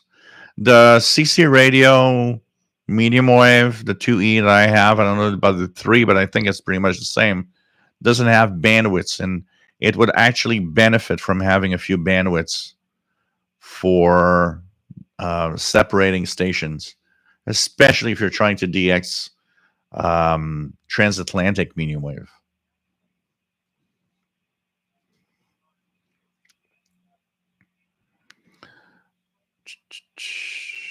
Man, Max, to me, the speaker in that CC radio sounds like the grill of the speaker coil was rattling. It was a little bit depending on the frequencies, Man, Max. On some frequencies that are higher pitched, it does have some kind of distortion to it. Lower frequencies are okay. So a guy with a big voice like me sounds nice. Paul Steckler, long tail squelch is made to make the radio sound like Star Trek communicator. Please.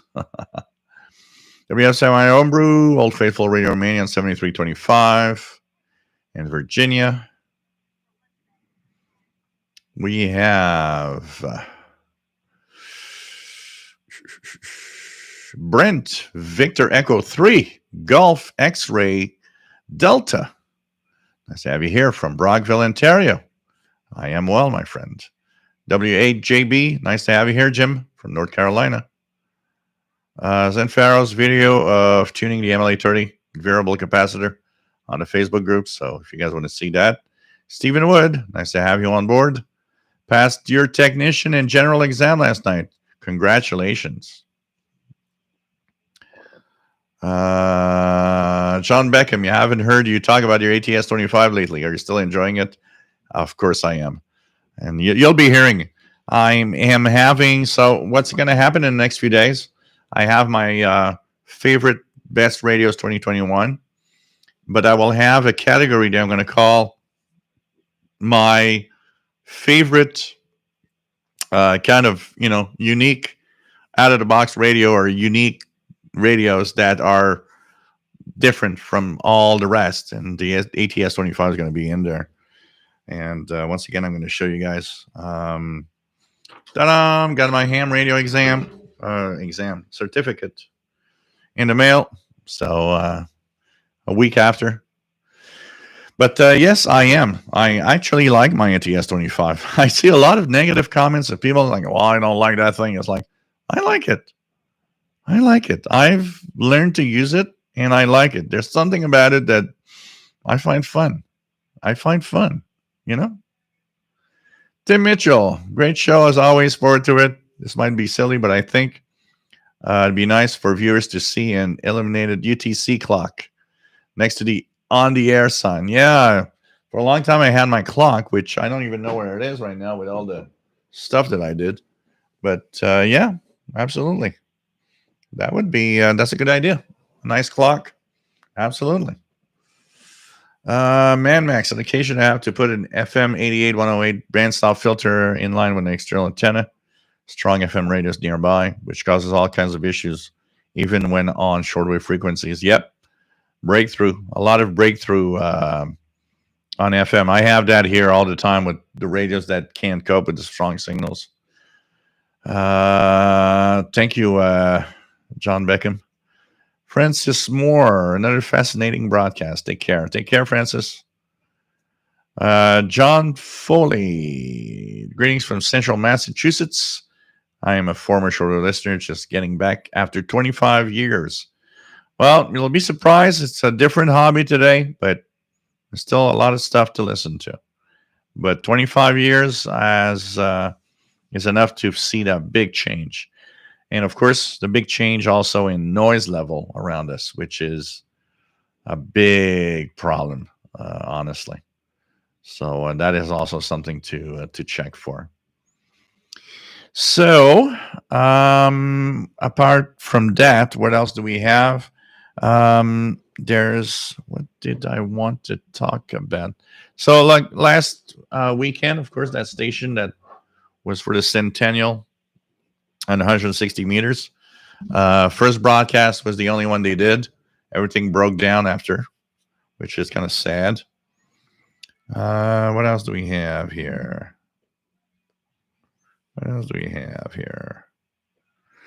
And yep, I will. So somebody already sent me this, and I want. So David, KJ4CMY sent me what I was asking you earlier. I will, as all of you here tonight, right now, here's the thing that's going to happen in the next few weeks. So I'm going to have, of course, a holiday time off from the live shows.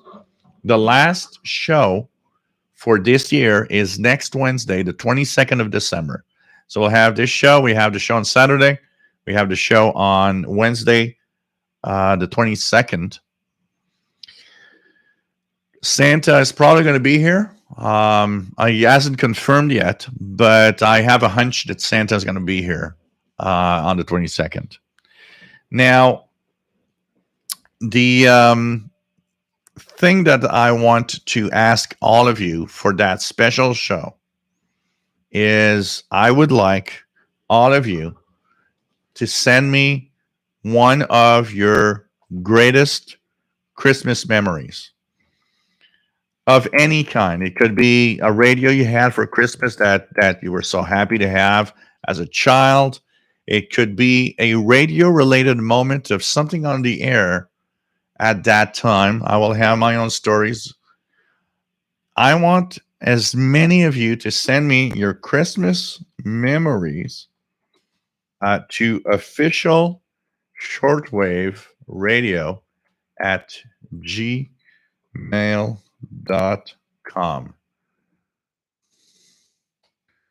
Okay. I will be reading your Christmas memories next week.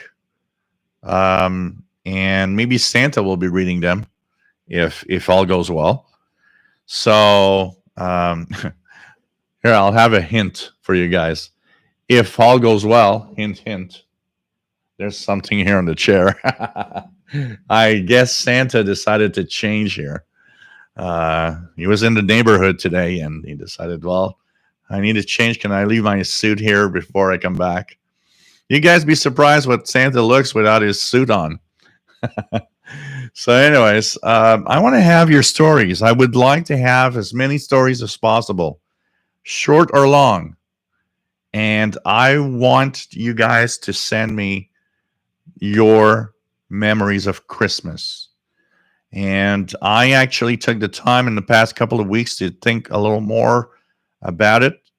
Some of the things that I will never forget of my, radio geekness of Christmas, whether it's CB radio, amateur radio, shortwave radio, scanner radio.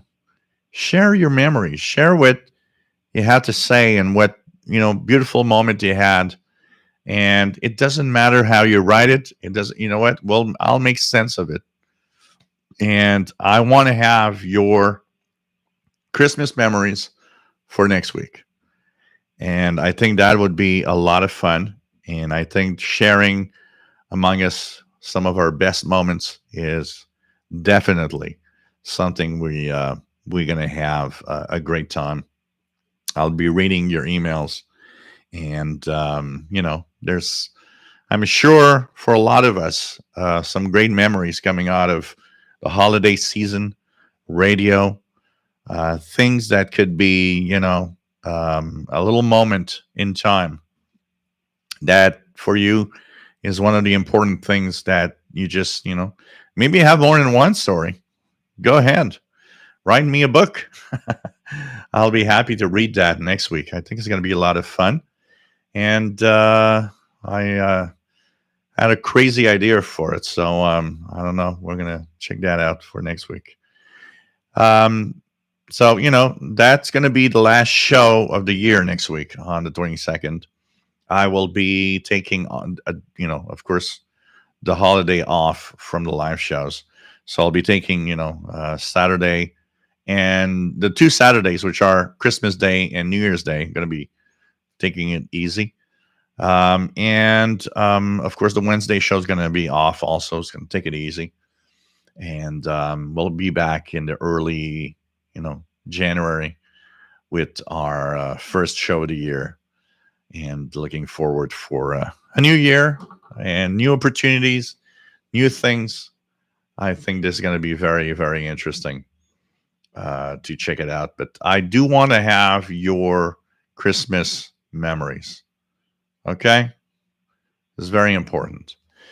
For those that follow the International Radio Report show on CKUT 90.3 FM, you're streaming or you're watching through our YouTube channel, next week we will be posting a Christmas special that is YouTube only. So that's why it's important to check out our YouTube channel for the International Radio Report. It'll be Christmas only. And we're going to hopefully, you guys hopefully will like that. It's a very nice and very unique YouTube show, special show for the International Radio Report. And with lots of stuff, stories, music, and all of it. Hope you're going to enjoy that. But I want your stories, guys, because Santa wants to actually talk about those different stories and whether how far back they go to. I think it's pretty cool. Bob Lewin, nice to have you here from New Jersey. Paul Steckler, can ham radio operators help with the pandemic in some way? It's looking like new wave is coming. Well, ham radio operators help in a lot of ways. So if standard communications are not going through, or if there's something that is needed in communications, ham radio can definitely help. And there's ham radio. There's other side of ham radio, which is the side of helping communities also. Like every hobby, you could have a radio club that wants to help and stuff like that. Mad Max recorded a video of my X-Phase QRM eliminator hooked up and shows what interference I have to deal with and how well it works to clean up interference. Cool. Can I play interval signals later tonight? Yeah, why not? Why not? Let's anyways, I don't have that much more to talk about, so maybe we maybe we can have some interval signal stuff and talk about that for sure. I will need to go pee though, and maybe fill out this glass with something new. You guys would like to end the show a little bit with some interval signals and signals from the past? How about that, guys? We continue on a little bit and go in our time machine and go back in time on shortwave. Would you like that? Yeah, like Matt says, don't forget to look for the Christmas special shortwave broadcasts. Christmas music on WTWW 5085. So it's pretty good, pretty cool. And please do send me your Christmas memories. I would like to have them. I think it'd be fun to have everybody's story of something radio related that they'll never forget. It could be that story of that first radio you got when you were a kid, and how it sparked that hobby, and how you're here today because that radio was, my first Christmas memory is that Ernie in the Bathtub AM radio. Goes way back to like 1978-ish. I'm not even sure the year I got it. But I darn remember opening the box and seeing that it's a Ernie in the Bathtub radio, because my sister knew that, I was a big Sesame Street fan back then.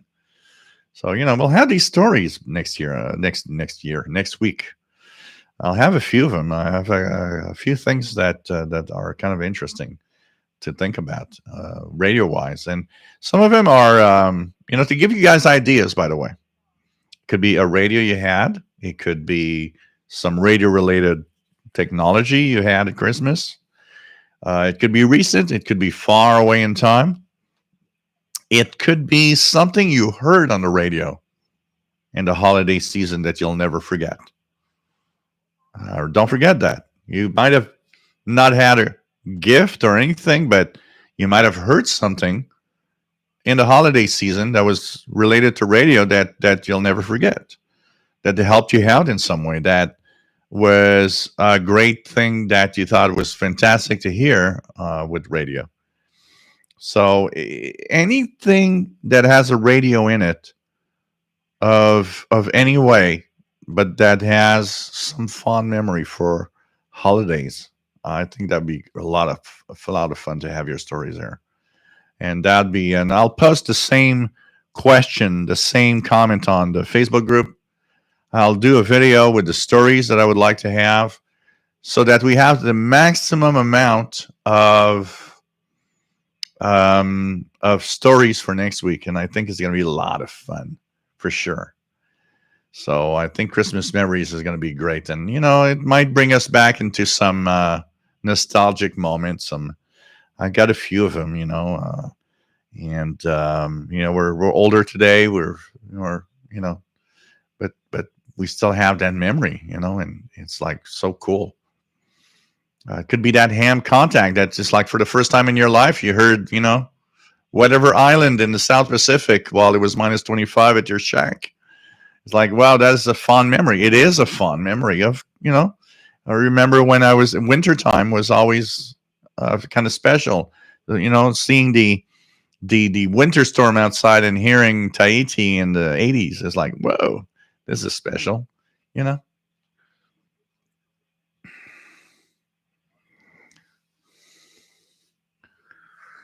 What else do we have? So John Beckham says the greatest Christmas memory would be great. What time does tomorrow's affordable medium wave receivers review begin? Yeah, you know what? I could actually talk about that a little bit also. That could be a good idea, Jim. Check that out for different. You gave me an idea now for different types of use. Which radio is better for that type of use or for that feature? That could be an interesting side to the radios also. Shelly, do you still play with your Redicus TR604? How's it holding up? It's holding up well. It's okay. You know, it's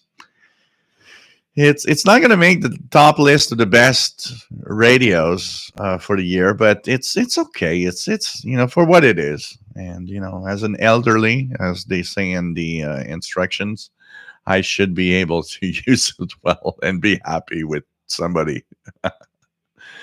John Beckham is hoping Santa will bring a cat for Christmas. That'd be nice. WSNL Brew, hope you can get up some Christmas decorations for Santa's arrival. Yeah, well, that's who knows. You guys will see what it looks like. Mike Jam says, Merry Christmas to our official shortwave friends. Cheers.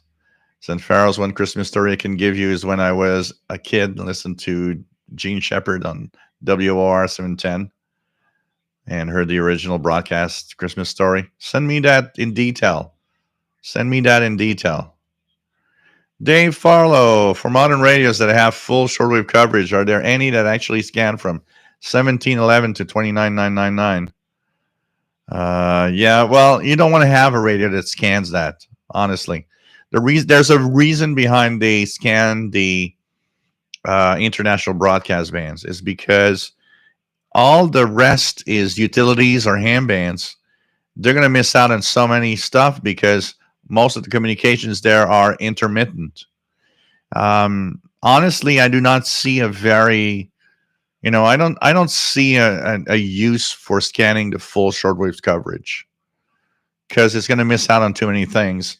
And the time you go back for some of the stuff, it might not even be there anymore. That's why they focus a lot on the broadcast bands. They also focus a lot on the broadcast bands because international broadcasts are AM mode. So there's always a carrier there, even if they don't talk. So, that's why there's no real scan of all the shortwave frequency range. So yes, please do send me your stories. Please do send me your stories, and I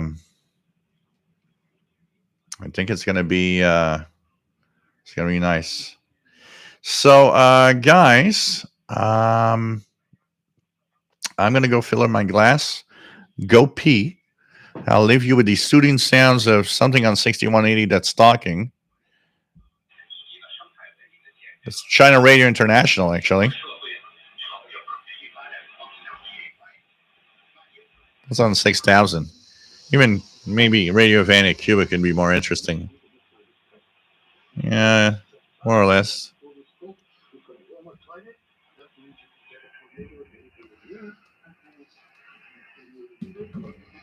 So I'm going to go and fill up my glass. And I'm going to go pee. And we are going to go back in time a little bit in the next minutes. Radio Vanna Cuba.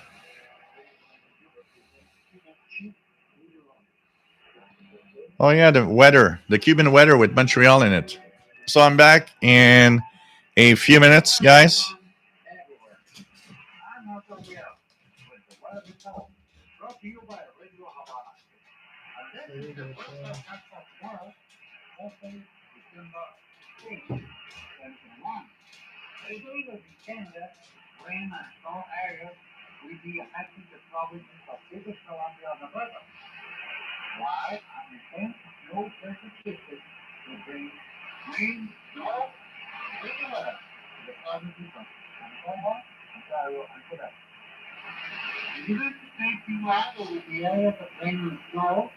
in the state of Washington, Oregon, and Northern California. The black band of rain and thunderstorms associated with the moving cold front when they are making from the state of Pennsylvania, Ohio, to the far west, out to the state of Texas. In Mexico, only two towers are expected, mainly in the Yucatan Peninsula. In South America, there will be rain and thunderstorms over almost all of the territory, and mostly over Honduras and Nicaragua. In the southern area, scattered showers are expected over the Bahamas and over the Great Antilles, as well as over the Neighbor Islands as well. Temperature will be minus 16 degrees Celsius, 25 in February, 8 degrees, 36 Fahrenheit in Australia, and 14 degrees, 65 Fahrenheit in Colombia. In the United States, there will be a temperature of 15 degrees, 69 Fahrenheit in Washington, 12 degrees, 54 Fahrenheit in Los Angeles, and 26 degrees, 79 Fahrenheit in Miami. In Mexico, temperature will be 41 degrees, 88 Fahrenheit in America, Yucatan, and 53 degrees, 76 Fahrenheit in Ciudad Obregón. While Mexico City, we have a temperature of 19 degrees, 66 Fahrenheit. In Central America, temperature will be 25 to 30 degrees, and the Bigger Island, the continuous between 27 and 30 degrees, 81 to 86 Fahrenheit.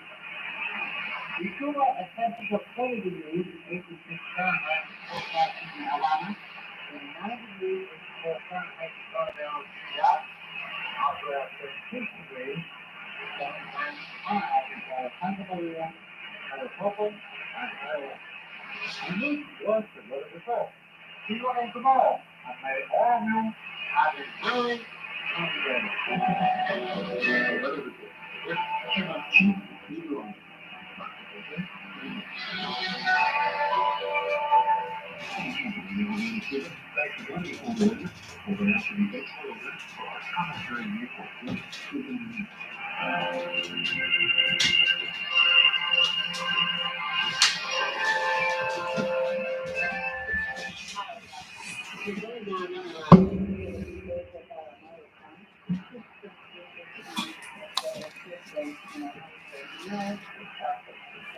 Okay, here we are. That was a Radio Havana, Cuba sponsored moment. No jamming. Okay, what else do we have? Matt, they're transmitting NDR gross on board via WRMI. Okay, that's possible. I know WRMI will have quite a lot of Christmas Eve specials during the holidays, so that's going to be interesting.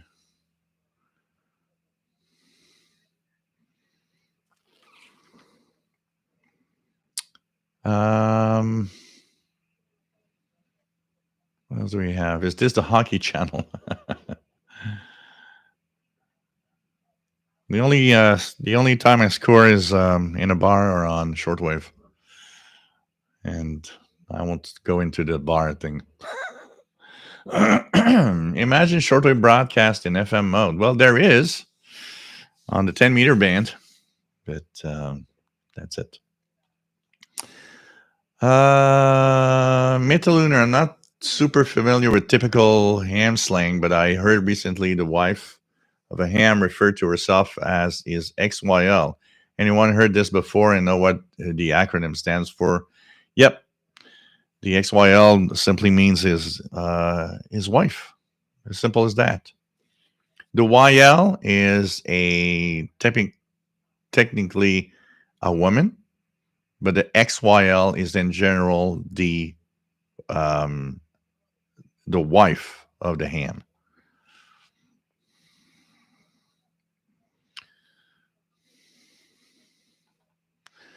So young lady for YL, but I think XYL means it's the wife of.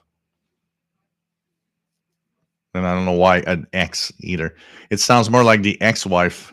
You know why they put that may be a good one. You know why they put the XY on? Because when became a ham, she became the ex-wife. She became the ex young lady.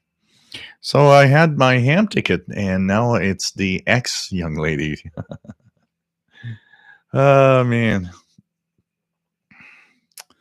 What else do we have? David Farlow Tank Shell. I figured there was a reason for it, but I just didn't know what it was. Every digital radio I have mutes on tuning, so exploring between the bands is a bit cumbersome.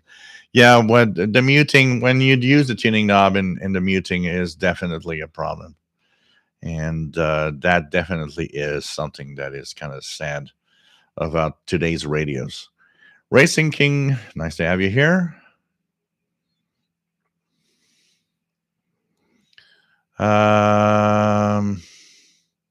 The cat talked to you while it was away. How do I get back into shortwave listening?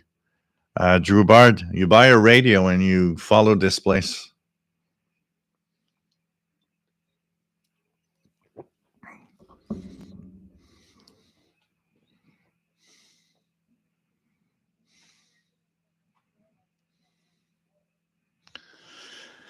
Yeah, the old man. Everybody calls himself an old man on amateur radio. I don't know why.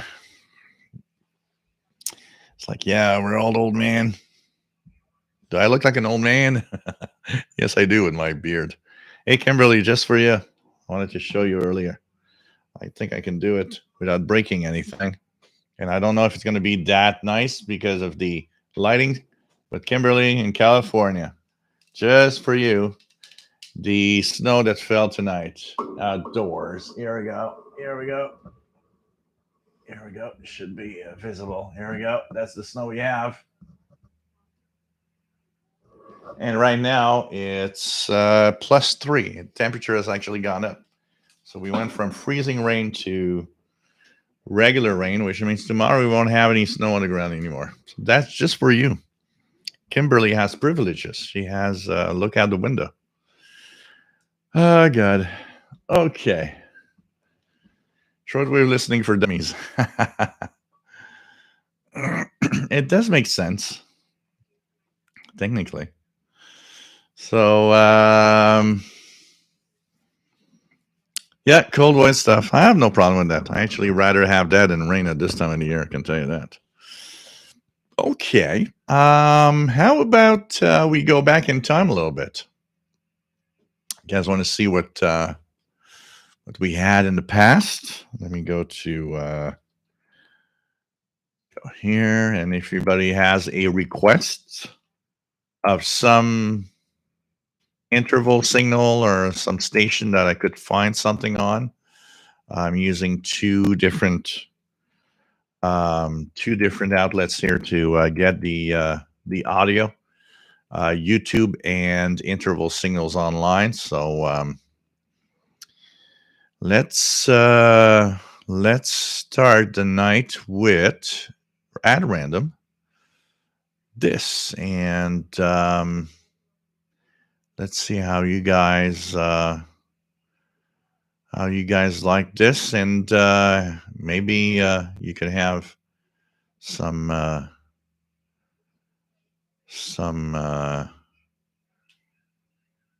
comments or whatever. And by the way, I learned something this week. I didn't even know it had changed. You guys know that Swaziland is now Eswatini?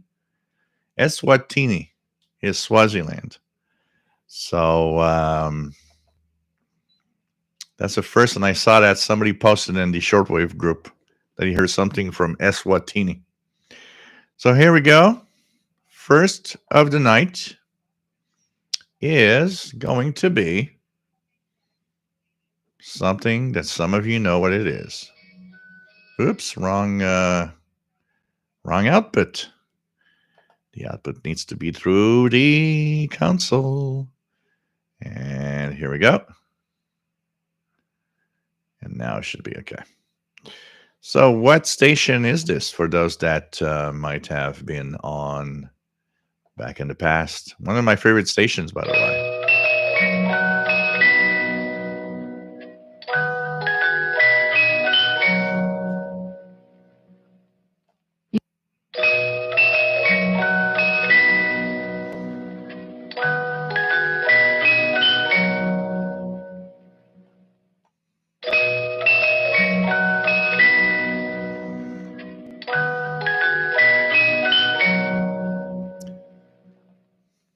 You're tuned to Swiss Radio International in Bern. Switzerland, yes. Stay tuned for our programs to Southwest Europe in English, German, French and Italian on 15.315 megahertz. Swiss Radio International.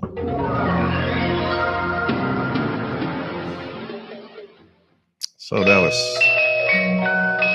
Swiss Radio International. Thank you, Chris66. Happy holidays, Happy New Year to you too. Radio Suisse Internationale.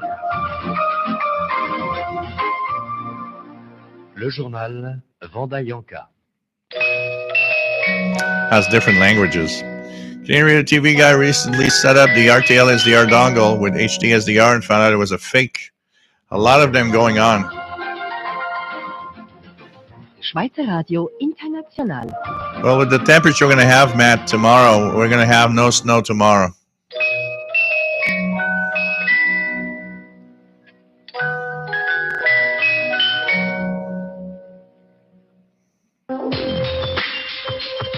Radio Svizzera Internazionale. Studio aperto. Okay. Cari amiche, cari amici, buona domenica da Esther Vidame. Let's now go to the second station, and I want to have your answers in the chat. What do you guys think what that is? What station was broadcasting this interval signal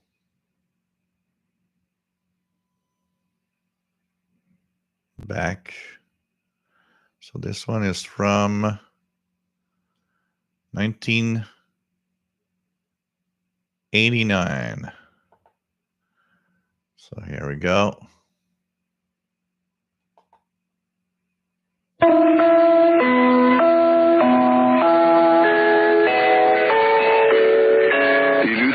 Radio Denmark. Well, kind of says it there. Denmark, Copenhagen, Denmark.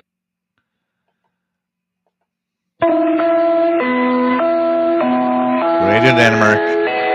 That never broadcast in English except one time. Radio Denmark. You're listening to Radio Denmark, Copenhagen, Denmark. I always found it funny when they would go on the air and say, well, this station does not broadcast in English. Til Radio Denmark. You're listening to Radio Denmark, Copenhagen, Denmark. Oh, man.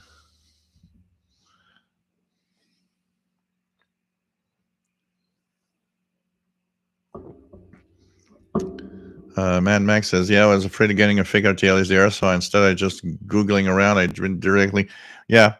When I got my RTL SDR V3, I bought it directly from the RTL SDR site. It's the only way that I knew that it was actually the real deal. Okay, let's try to have one that is not. So somebody talked about a shortwave merry-go-round on radio, on Swiss Radio International. So let's check it out. Swiss Radio.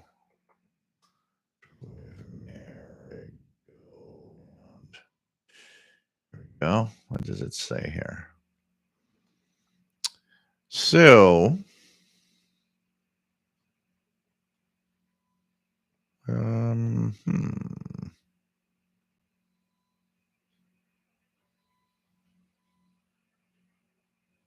is there a broadcast that is exactly that? Trying to find one specific shortwave merry-go-round for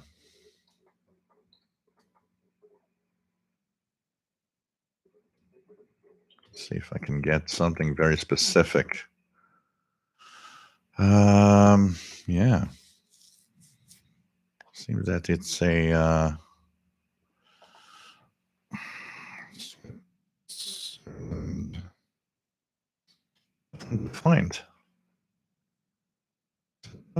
find. Got nothing here. And what about if I look here? Tough one to find.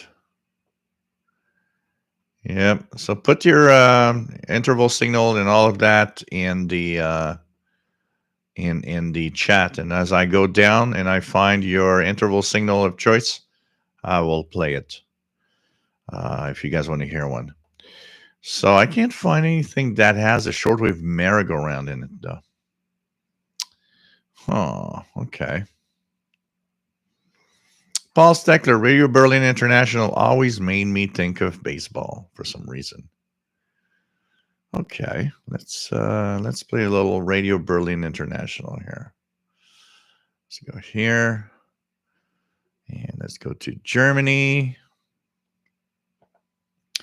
and to vintage. I don't know why. And to the German Democratic Republic.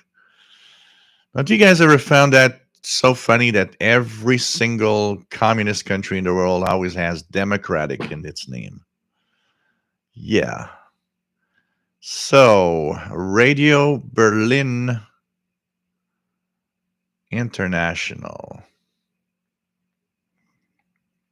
Radio Berlin International. So here is the Radio Berlin from 1975. Right here.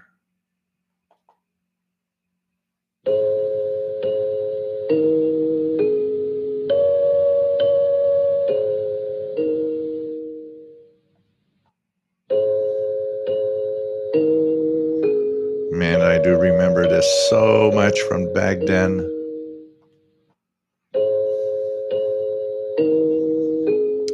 Brings back some memories. Ham Radio Hobo, one of the best places for interval signals. I actually really enjoyed their national anthem. You know, we were talking once about how I like the one from Russia. I always found this one very beautiful also.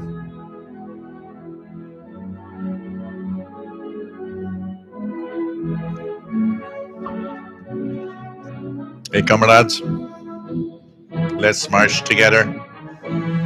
We will find and fight for our freedom in a democratic country.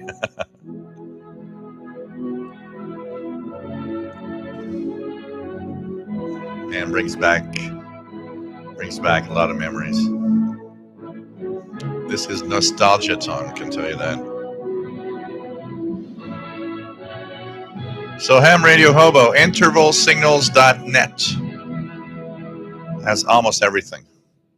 The rest. You're listening to Radio Berlin International, the voice of the German Democratic Republic.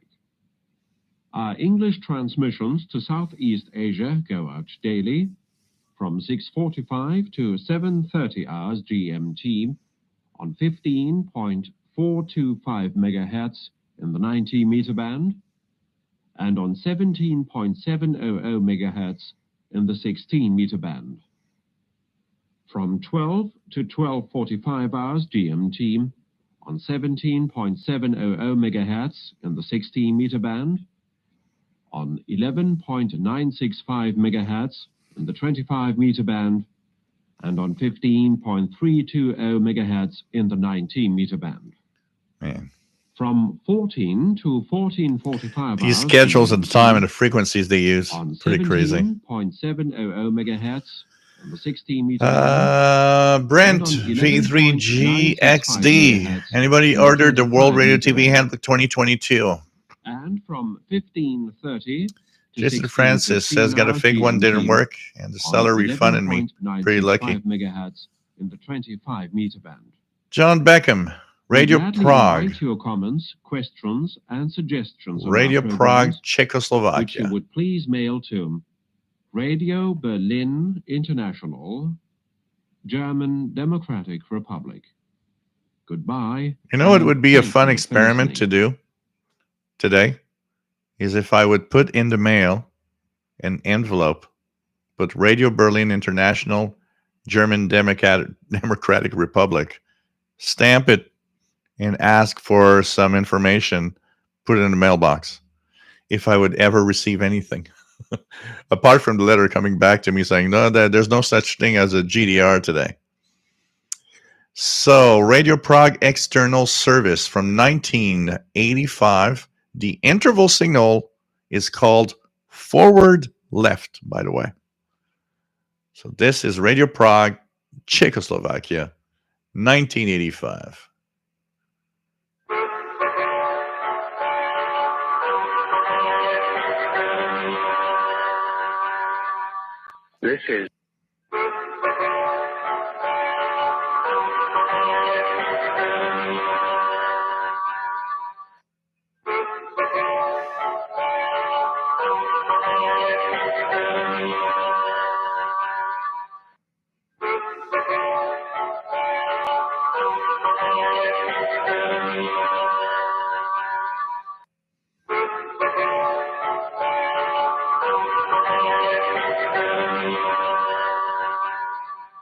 This is Radio Prague, Czechoslovakia.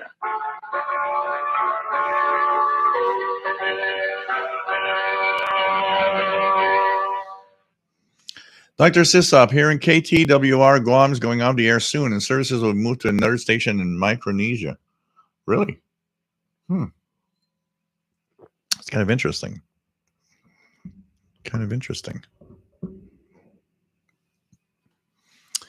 Next, we want to hear Vatican Radio, which is, by the way, still on the air. And you can, if you choose your frequency properly, hear. So Vatican State. And that reminds me of a story that I read on the internet where they had a very powerful medium wave transmitter. The little village there, which is what, Santa Maria something like that, the Gloria or whatever. They had higher rates of cancer than the average population around, and so they kind of sued to have the transmitter removed. So Vatican Radio from 1982. The interval signal is Christus Vincit, apparently. That's the name for it. Christus Vincit. So Vatican Radio. And you can still hear that interval signal today.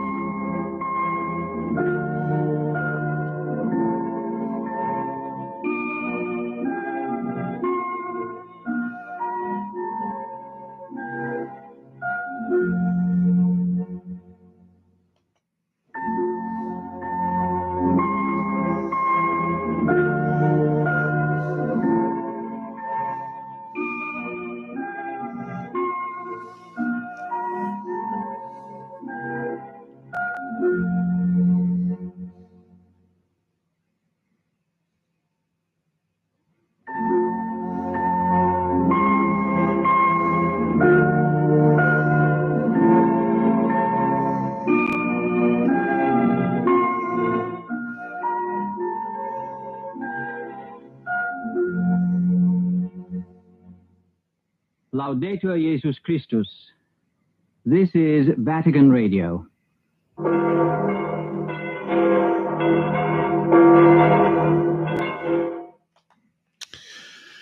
RJDA Dakota wants to hear All India Radio.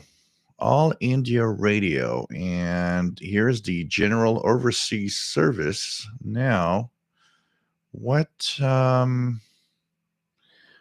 here? External service. So here's external. I just want to see what's available here. External. Air. Okay. All India Radio General Overseas Service in English. And here is All India Radio. I missed their broadcast in the afternoon in English, which was coming in real well. That is a very funky, almost scary interval signal.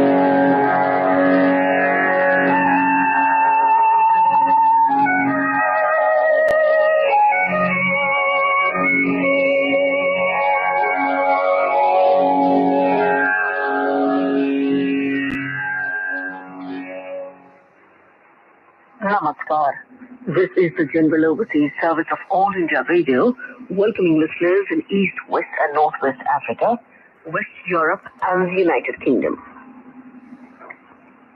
For listeners in East Africa, we are beaming this service on 11,935 kHz in the 25-meter band, 7,400 kHz in the 41-meter band, and 9,415 kHz in the 31-meter band. Our West and Northwest African listeners can tune into us on 9,445 kHz in the 31-meter band, 13,695 kHz in the 41-meter band, and 11,580 kHz in the 25-meter band. Listeners in West Europe and the United Kingdom can hear us on 7,550 kHz in the 41-meter band, 9,950 kHz in the 31-meter band, and 11,670 kHz in the 25-meter band. Now let us look at our program schedule for this transmission. At midnight hours Indian Standard Time, that is 18:30 hours UTC. In our program focus, we will have a talk on the challenges before democracy. It is on the occasion of the International Day of Democracy. International Day of Democracy. At 0012 hours Indian Standard Time, that is 18:42 hours UTC, we will bring you the Prime Minister's address to the nation. And Radio Newsday will go on the air at 0040 hours IST, that is 1910 hours UTC. Our music selection will be devotional music, Hindustani classical vocal music, light music, and two brief sessions of memories linger on, our program based on film songs of yesteryears. The news bulletins for this 2-hour transmission will be hourly at 18 and 19 hours UTC. Commentary will be at 18:10 and 19:30 hours UTC, and press review at 19:05 hours UTC. Those are the details of the programs for this transmission. We now begin with devotional music, in which we bring you Bhajan by Mahendra Kapoor.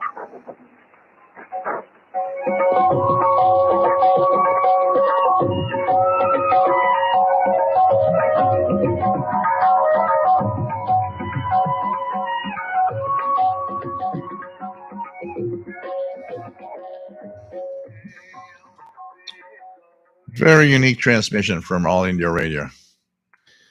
Here is for the next demand in the chat, which is Radio Canada International. So Barry, here you have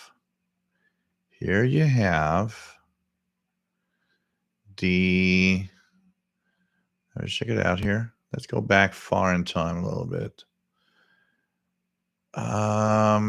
Radio Canada International,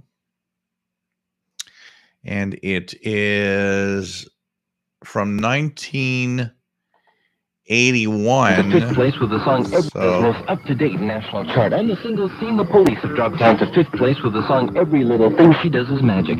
Olivia Newton-John jumped up from 8th. Really, there was some countdown of songs back then. Okay, what else do we have here? Radio Canada International. Let's find something interesting here. So, of course, there's the interval signal that you guys... Radio Canada International. Radio Canada International. That is missed for sure on the shortwave bands. Let's go further down. I was searching for something very specific, because there is on YouTube a year-end show for Radio Canada International shortwave, but I couldn't find it. What else do we have? Anything else? So from Radio Canada International, January 9th, 1982. Radio Canada International's African Service. We're now broadcasting on the following frequencies. In the 16-meter band on 17,875 and 17,820 kilohertz. In the 19-meter band on 15,325 and 15,150 kilohertz. And in the 25-meter band on 11,945 kilohertz. In about 5 minutes from now, you can hear the Shortwave Listener's Digest. But to begin with, it's the news. Good evening. Poland's military rulers warned the West today that economic sanctions against the Warsaw government will only prolong martial law. Nothing like the news from the 80s Cold War. The warning was voiced at a news conference given by 4 leading figures in the military administration, which assumed power nearly a month ago. At the same time, authorities lifted censorship of reports by foreign correspondents, but say they must file by telex through government facilities. As censorship was lifted, government spokesman Jerzy Urban told the news conference, "The tougher the restrictions by the West, the longer will be the democratization process." The spokesman added, When somebody asks you, why are you the way you are, but society will have you to tell go them, short listen if to this necessary." news broadcast from 1982 and you'll know why. Obidovic, who is head of the country's economic council, complained that Western countries have compounded Poland's economic problems by freezing credits. Western He said countries are the Poland's problem in debt, the mainly world. to the West, Tell you. including $400 million to Canadian banks, now amounts to $28.5 billion, and he adds there will be Wow. more will be They're added owing when Canadian last banks year's money. food purchases are included. Mr. Didn't even know. Obidovic also said the country cannot rely just on its partners in the Soviet bloc. He said it Really? needs Western technology and pointed out that It much needs of Western Poland's technology. industry was built up on Western licenses. Poland has announced that telephone links throughout the country will be restored on Sunday. But Polish authorities warned that censors would break into what they called subversive telephone conversations when they saw So you fit. guys, no The authorities say the subversive resumption of telephone calls communications of any was brought kind about if you don't want to get some break-ins, social okay? discipline and the observance of martial law regulations That was the Cold were War for you. imposed on December 13th. Poland's national airline, LOT, is to resume flights to Canada and other nations starting on Monday. Warsaw Radio says LOT will be flying mostly between the Polish capital and the European cities. But several flights a Dang. week are planned to and from Montreal. A moderate earthquake has shaken Canada's 3 maritime provinces and sections of northeastern U.S. The quake measured 5.9 on the Richter scale, but there were no reports of damage or injuries.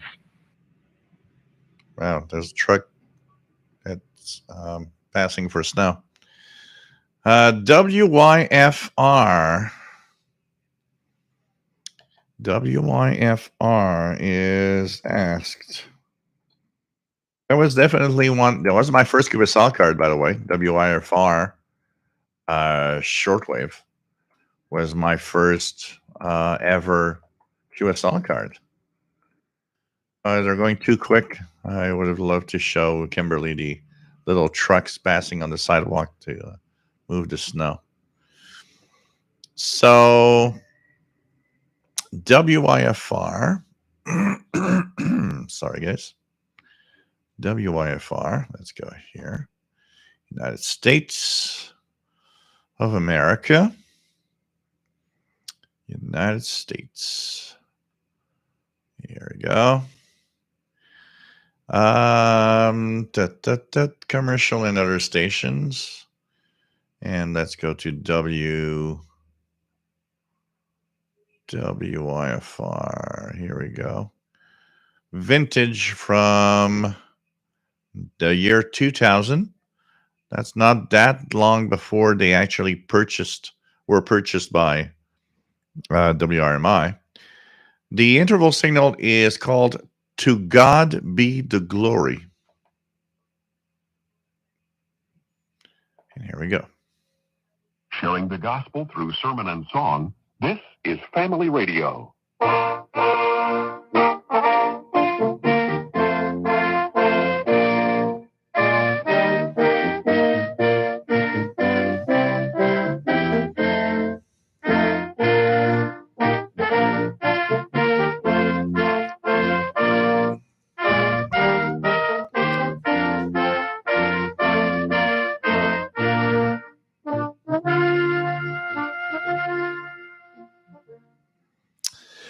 So yeah, the Cold War. So let's go to the comments because it's kind of nice here to see these comments. First of all, Dave T. Happy also all. My mom has been trying to do some Sirius FM DXing, and she had a wooden peg clipped to the telescopic to help. So ran a wire out the window. Cool. John Beckham remembers the interval signal. Brent, Radio Berlin interval signal brings back memories. That's when I was really active listening to shortwave. Metaluna, the Cold War era did at least give some interesting shortwave listening, didn't it? Absolutely. It was an interesting time to be a shortwave listener. And it definitely was full of very unique broadcasts. And to hear all the Eastern Bloc countries that were all not all equal, there were some really heavy communist things like Radio Tirana in Albania, and there was some really relaxed communism also in there. Radio Moscow was never a very heavy communism broadcast. It was kind of in the middle of, let's put it relaxed and try to tell everybody that this is so cool and beautiful, and the USSR is a place of fun and beauty, and we all live happily ever after. But each country had its different type of broadcast. But if you had to be in one era in time to listen to shortwave, I would guess all of that time from two periods would probably be interesting. The one with all the broadcasts that existed during the Second World War. I'd be interested in hearing what was happening back then. I mean, people back then were typically just glued to their radios to know what was happening on the World War. And then the other part of what probably was very interesting is when the Cold War started and the broadcasts from the different countries around the world, the Eastern Bloc countries, the USSR, of course, the Western world, that probably sparked a lot of what all shortwave was all about. People needed a way to communicate their views and what they are to the world, and shortwave was perfect for that. So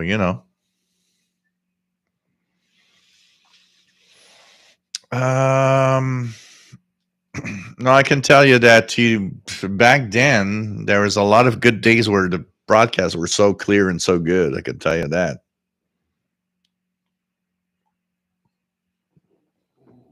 Curtis Gump, how are those Malahich SDR shortwave radio?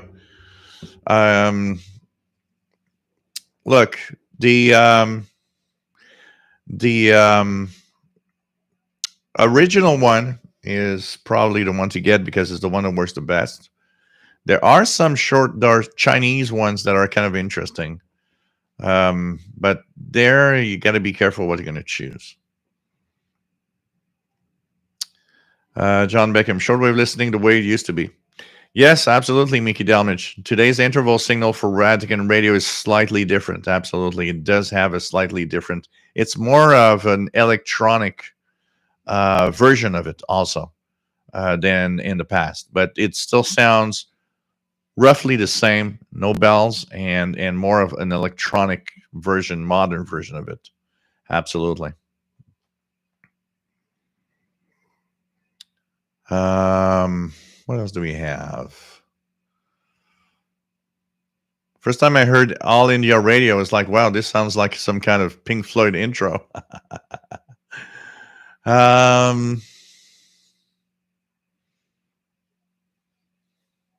Radio Netherlands, WF7I Umbro, Radio Netherlands.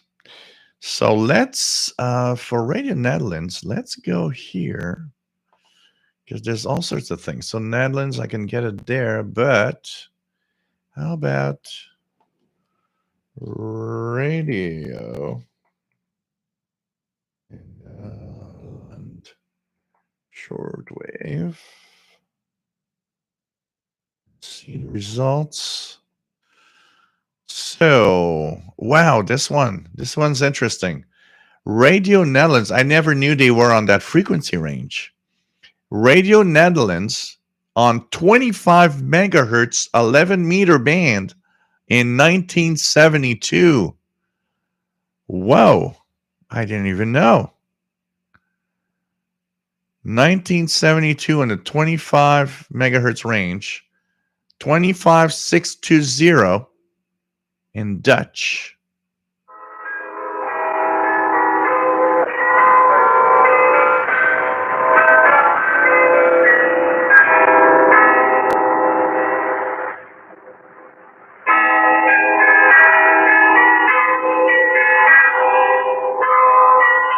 I didn't even know they ever broadcast on the 11-meter band. Wow.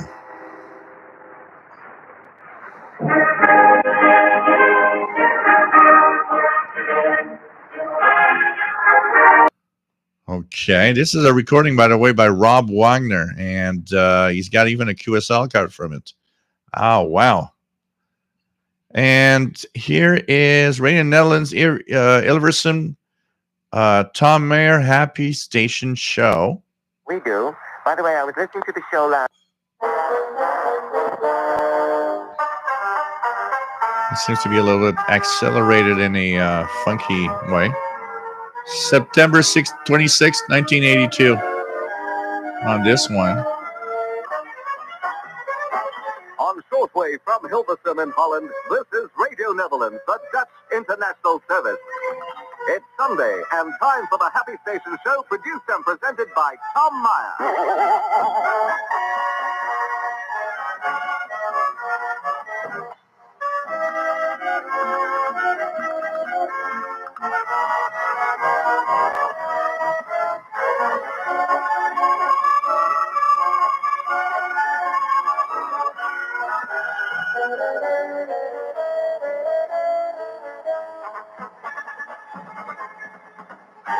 Hello, everyone. Hello, everywhere. And welcome once again to the Happy Station Show. And if I sound as if I have a cold, I know I sound as if I have a cold. I do not have a cold. I only sound as though I had a cold. Well, welcome to our show on the... Livy Nathan wants to have Call Israel, which we're going to find. The 26th of September, of course.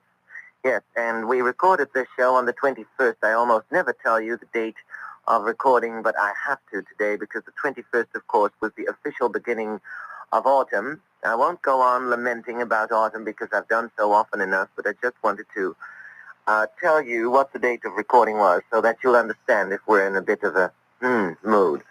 To make it even worse, things were not too bright anyway on the 21st because it was really sort of, and dark, and although the temperatures lately had been beautiful, I will never forget that on, when was last Sunday, the 19th. So that was one. And now let's go to Kol Israel. That was interesting. The story behind it for me is that when it left shortwave, we at the same time, by accident, had a Jewish community station here in Montreal on a medium wave band that opened up on 1610 kilohertz. And, I tune the bands regularly, but, it's just by accident that I came across the fact that at noon local time, they would play the English and French news from the Call Israel service, even though they weren't on shortwave anymore. So here is the Call Israel station. Let me just get it right. So here is external. Here we go. So there was a Voice of Israel for a while. I don't know if the interval signal was different. So for a while, it was called Voice of Israel. That's from 1976. Yep, definitely that interval signal. I always found that interval signal kind of very heavy, very intense interval signal.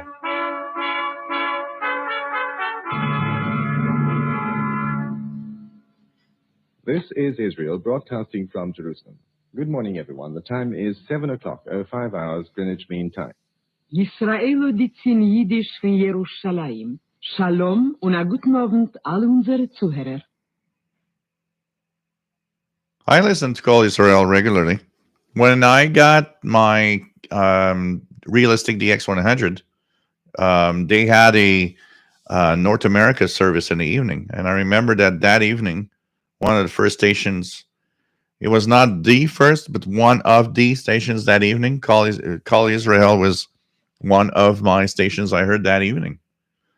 Being amazed hearing Israel into Canada was like, wow. Joseph, storm is getting heavier here in California. So watching weather facts. Canadian Radio TV guy emailed you an old RCI clip from the 60s. Let's check that out. I'm going to go to the email. Go to the email.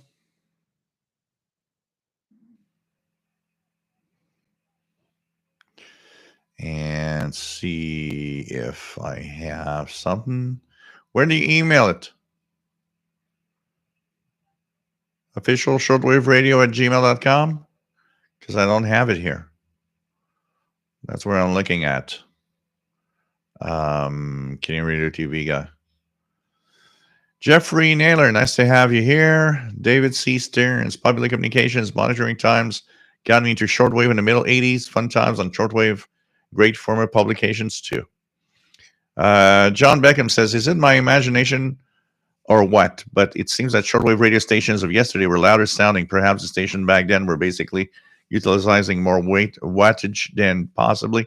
You know, it doesn't have, yeah, some were, but you know what was the difference back then?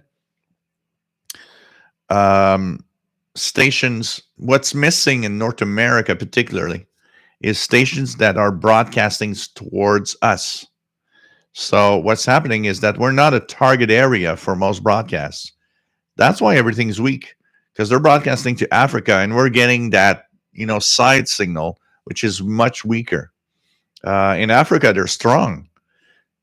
Most of the stations today are still very strong, but to the target area.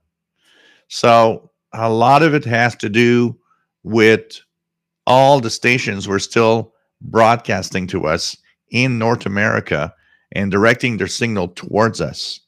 Of course, it was a lot stronger back then. I almost dropped the keyboard. So that is the reason why a lot of them were actually why they were stronger and they sounded stronger and louder. And, there was probably part of it also with, there was a competition. Shortwave was a competition in the 80s and the 70s. It was a competition because everybody wanted to be heard. And there were so many stations that what happened is that a lot of them were simply just, let's pump out the maximum amount of power in that transmitter to get through that little 5 kilohertz slot of frequency we have. So all of that mixed together. In the 80s, very strong, very big solar activity and solar cycles. It was a mix of all of that together that made it easier. And remember, in the 70s and the 80s, we did not have any local noise from our devices because we basically we didn't have anything. Imagine in the 70s, what did you have in your home in the 70s that was electronic? You had a TV, you had a radio. What did you have? You had nothing. We had nothing electronic in the 80s and 70s.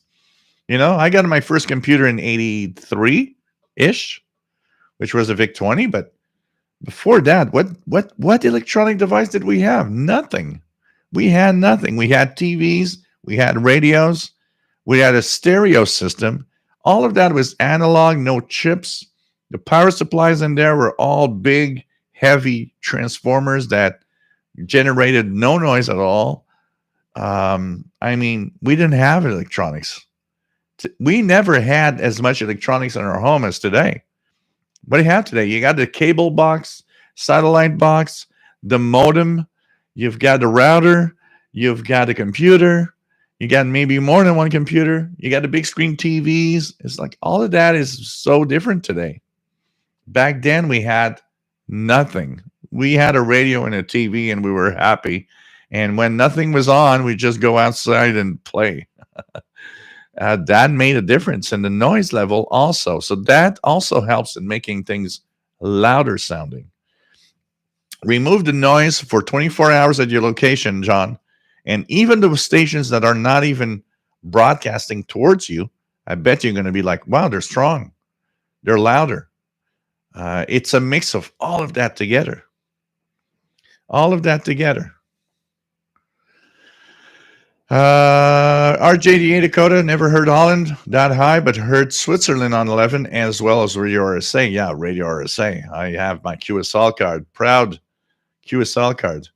Hey, VT Radio, take care. Stay safe and see you tomorrow on the Covey Hill repeater. Absolutely. VT Radio. Mickey Dalmich, gee, I just listened to my recording of that Happy Station broadcast last week. Was Tom Mayer's last time hosting Happy Station. Oh, wow. Annie Tobin, nice to have you here. Take care, WF7I Homebrew. Joseph says a North Korean interval signal creeps me out nowadays, but maybe that's just out of what it implies and I'm reading into it. Well, it has that distinct Cold War feel. It has that distinct feel of what it looked like in the 80s, honestly. If we look at this here, it sounds like this. Let's go here. Korea North. So Radio Pyongyang, which became Voice of Korea after a while. But the song for the interval signal is called The Patriotic Song. Just to give you an idea. The Patriotic Song.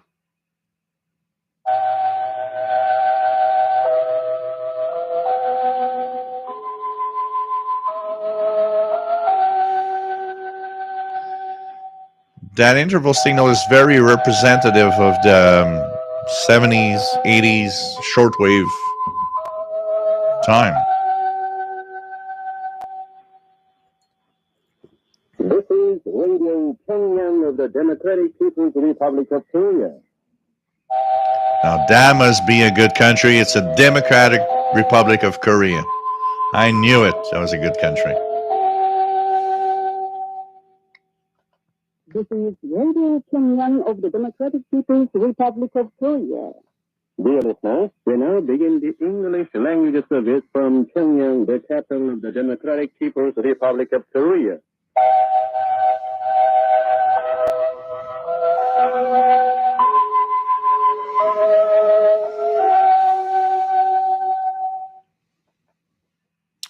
RJ Dakota, actually have a cassette copy of the Happy Station show on the night of July 4th, 76.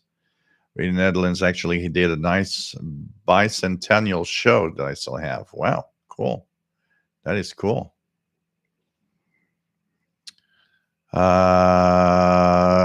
me get this for the email. Let me just go here, make sure I'm in the right place also. So, did I get an email? Did I get? Nope. Are you sending it with shortwave as a full word? Official shortwave radio? Not just SWL? Because SWL doesn't work. Because I've got no new emails here.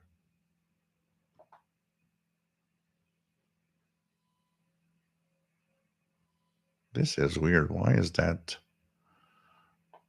Why is that in the wrong place? I'm going to put that in the reception. Put that in the weird.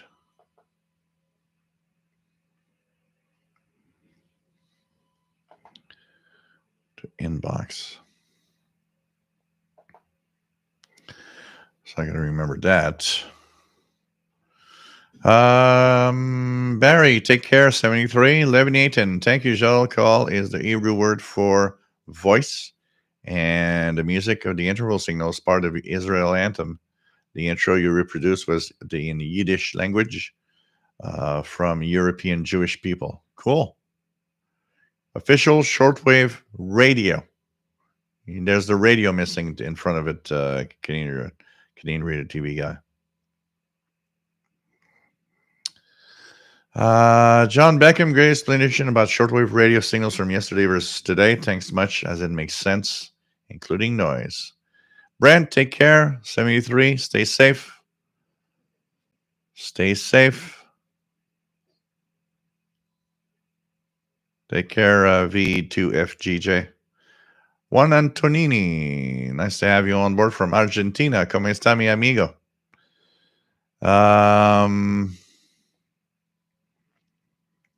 One that I will play that I like a lot, of course, and always enjoyed, and I think a lot of us enjoyed this one, is of course, famous interval signal from, here it comes, external service of, what is it? I don't see it here. Okay, here we go. Radio RSA. That was always something.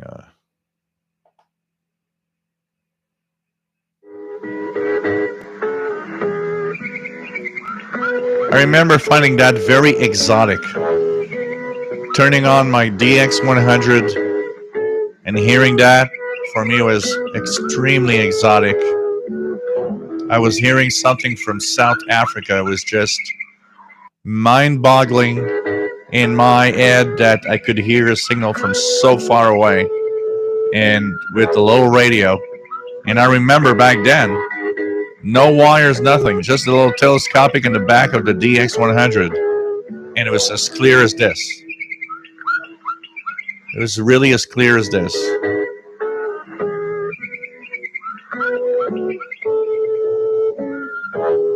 Good night, Christian Marcoux. Fais attention à toi. Take care. Levy Walden, nice to have you here from Michigan.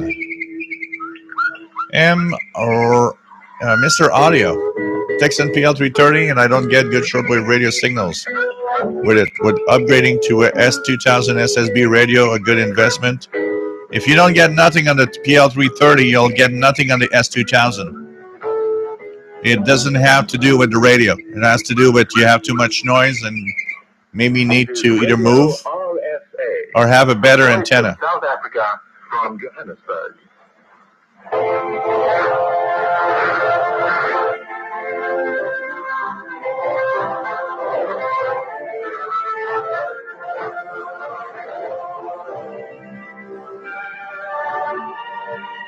Here's the email. I got it, Canadian Radio TV guy. And now let's,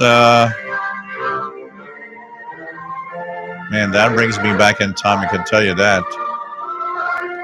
You know, the funny thing about that,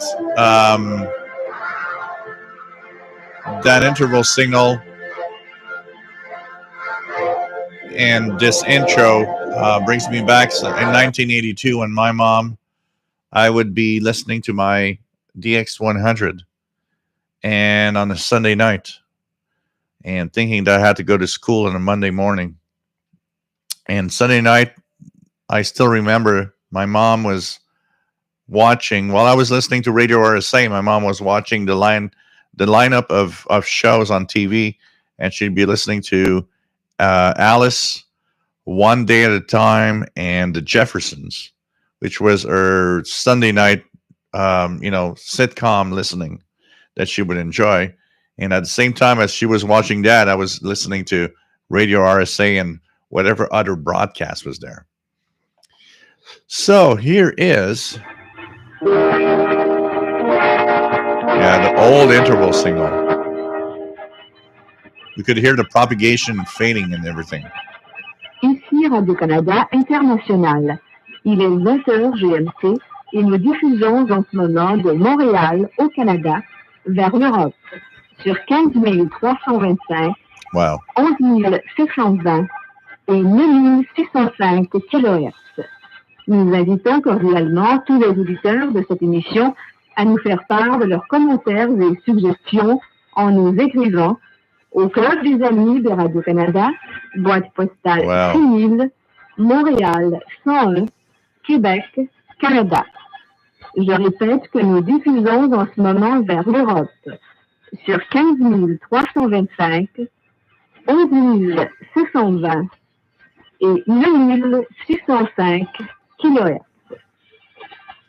Ici, Radio-Canada, à Montréal. This News is headlines: President Nixon heads for Moscow summit meeting. North Vietnam says U.S. aircraft have attacked heavily populated areas around Hanoi. And it's international labor versus Quebec. And that's the end of today's English program to Europe. We'll be calling you again tomorrow at 21 hours Greenwich Mean Time. So, hey guys, we've been on for 3 hours and 18 minutes, roughly, or 15 minutes. We're going to end with our classic for the show, a song that I like, and that also is, for a lot of us, representation of what shortwave was all about. A little song called Moscow Nights that Radio Moscow was always, broadcasting in the later years for the news. I want to thank everybody for being here tonight. We'll be back Saturday at 3 p.m. Eastern.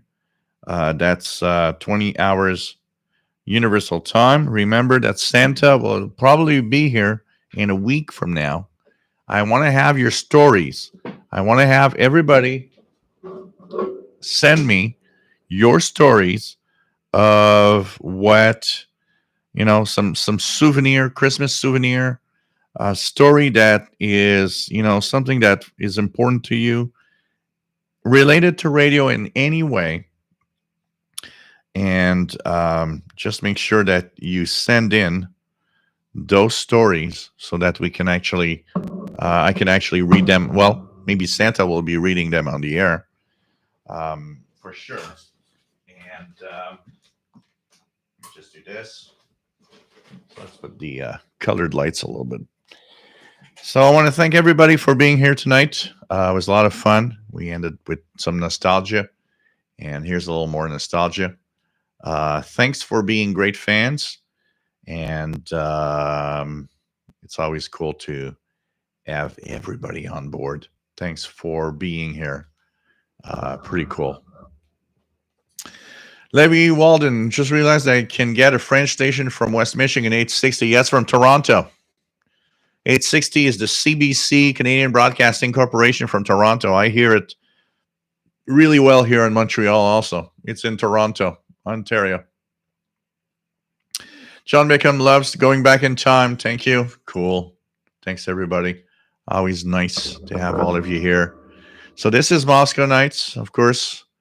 Radio Moscow was always, doing this before the hour, and I think this for a lot of us has a certain meaning. I want to thank you all, everybody, and we do have nostalgia over the good old days for sure. And we'll be back Saturday, 3 p.m. Eastern. And please send in, once again, I'll just post it here, your Christmas memory or memories. I will be, reading them on the air next week on Wednesday, December 22nd. Send them to official shortwave radio at gmail.com. And I want to have your stories. I want to read them. I want to have beautiful stories of memories of past that you want to share with everybody. We all have them. I got a few that I'll share myself. And it's like, it's a very special time, and it'll be a special time together. So take care, everyone. And we are now moving to a special moment. See you, everybody. Next Saturday, we will have a great time together. And take care, everybody. Sorry, I just need to restart this like this.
This is Radio Moscow World Service, broadcasting on 27 frequencies that you all can hear.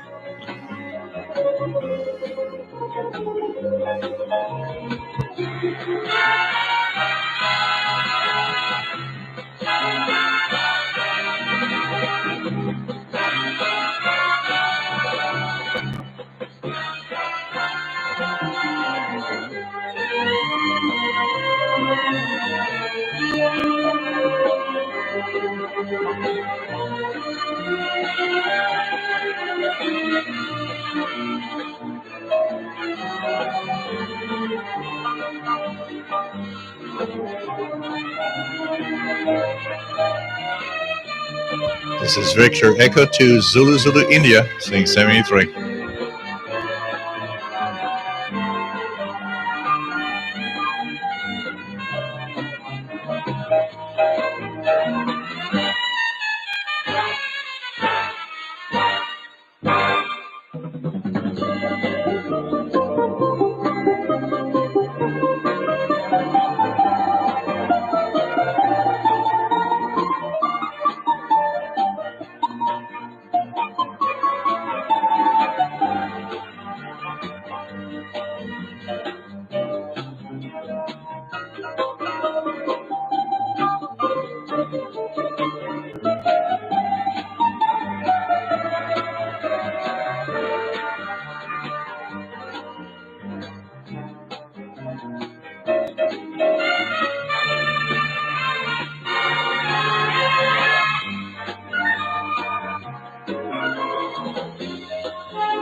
Love you all. Take care.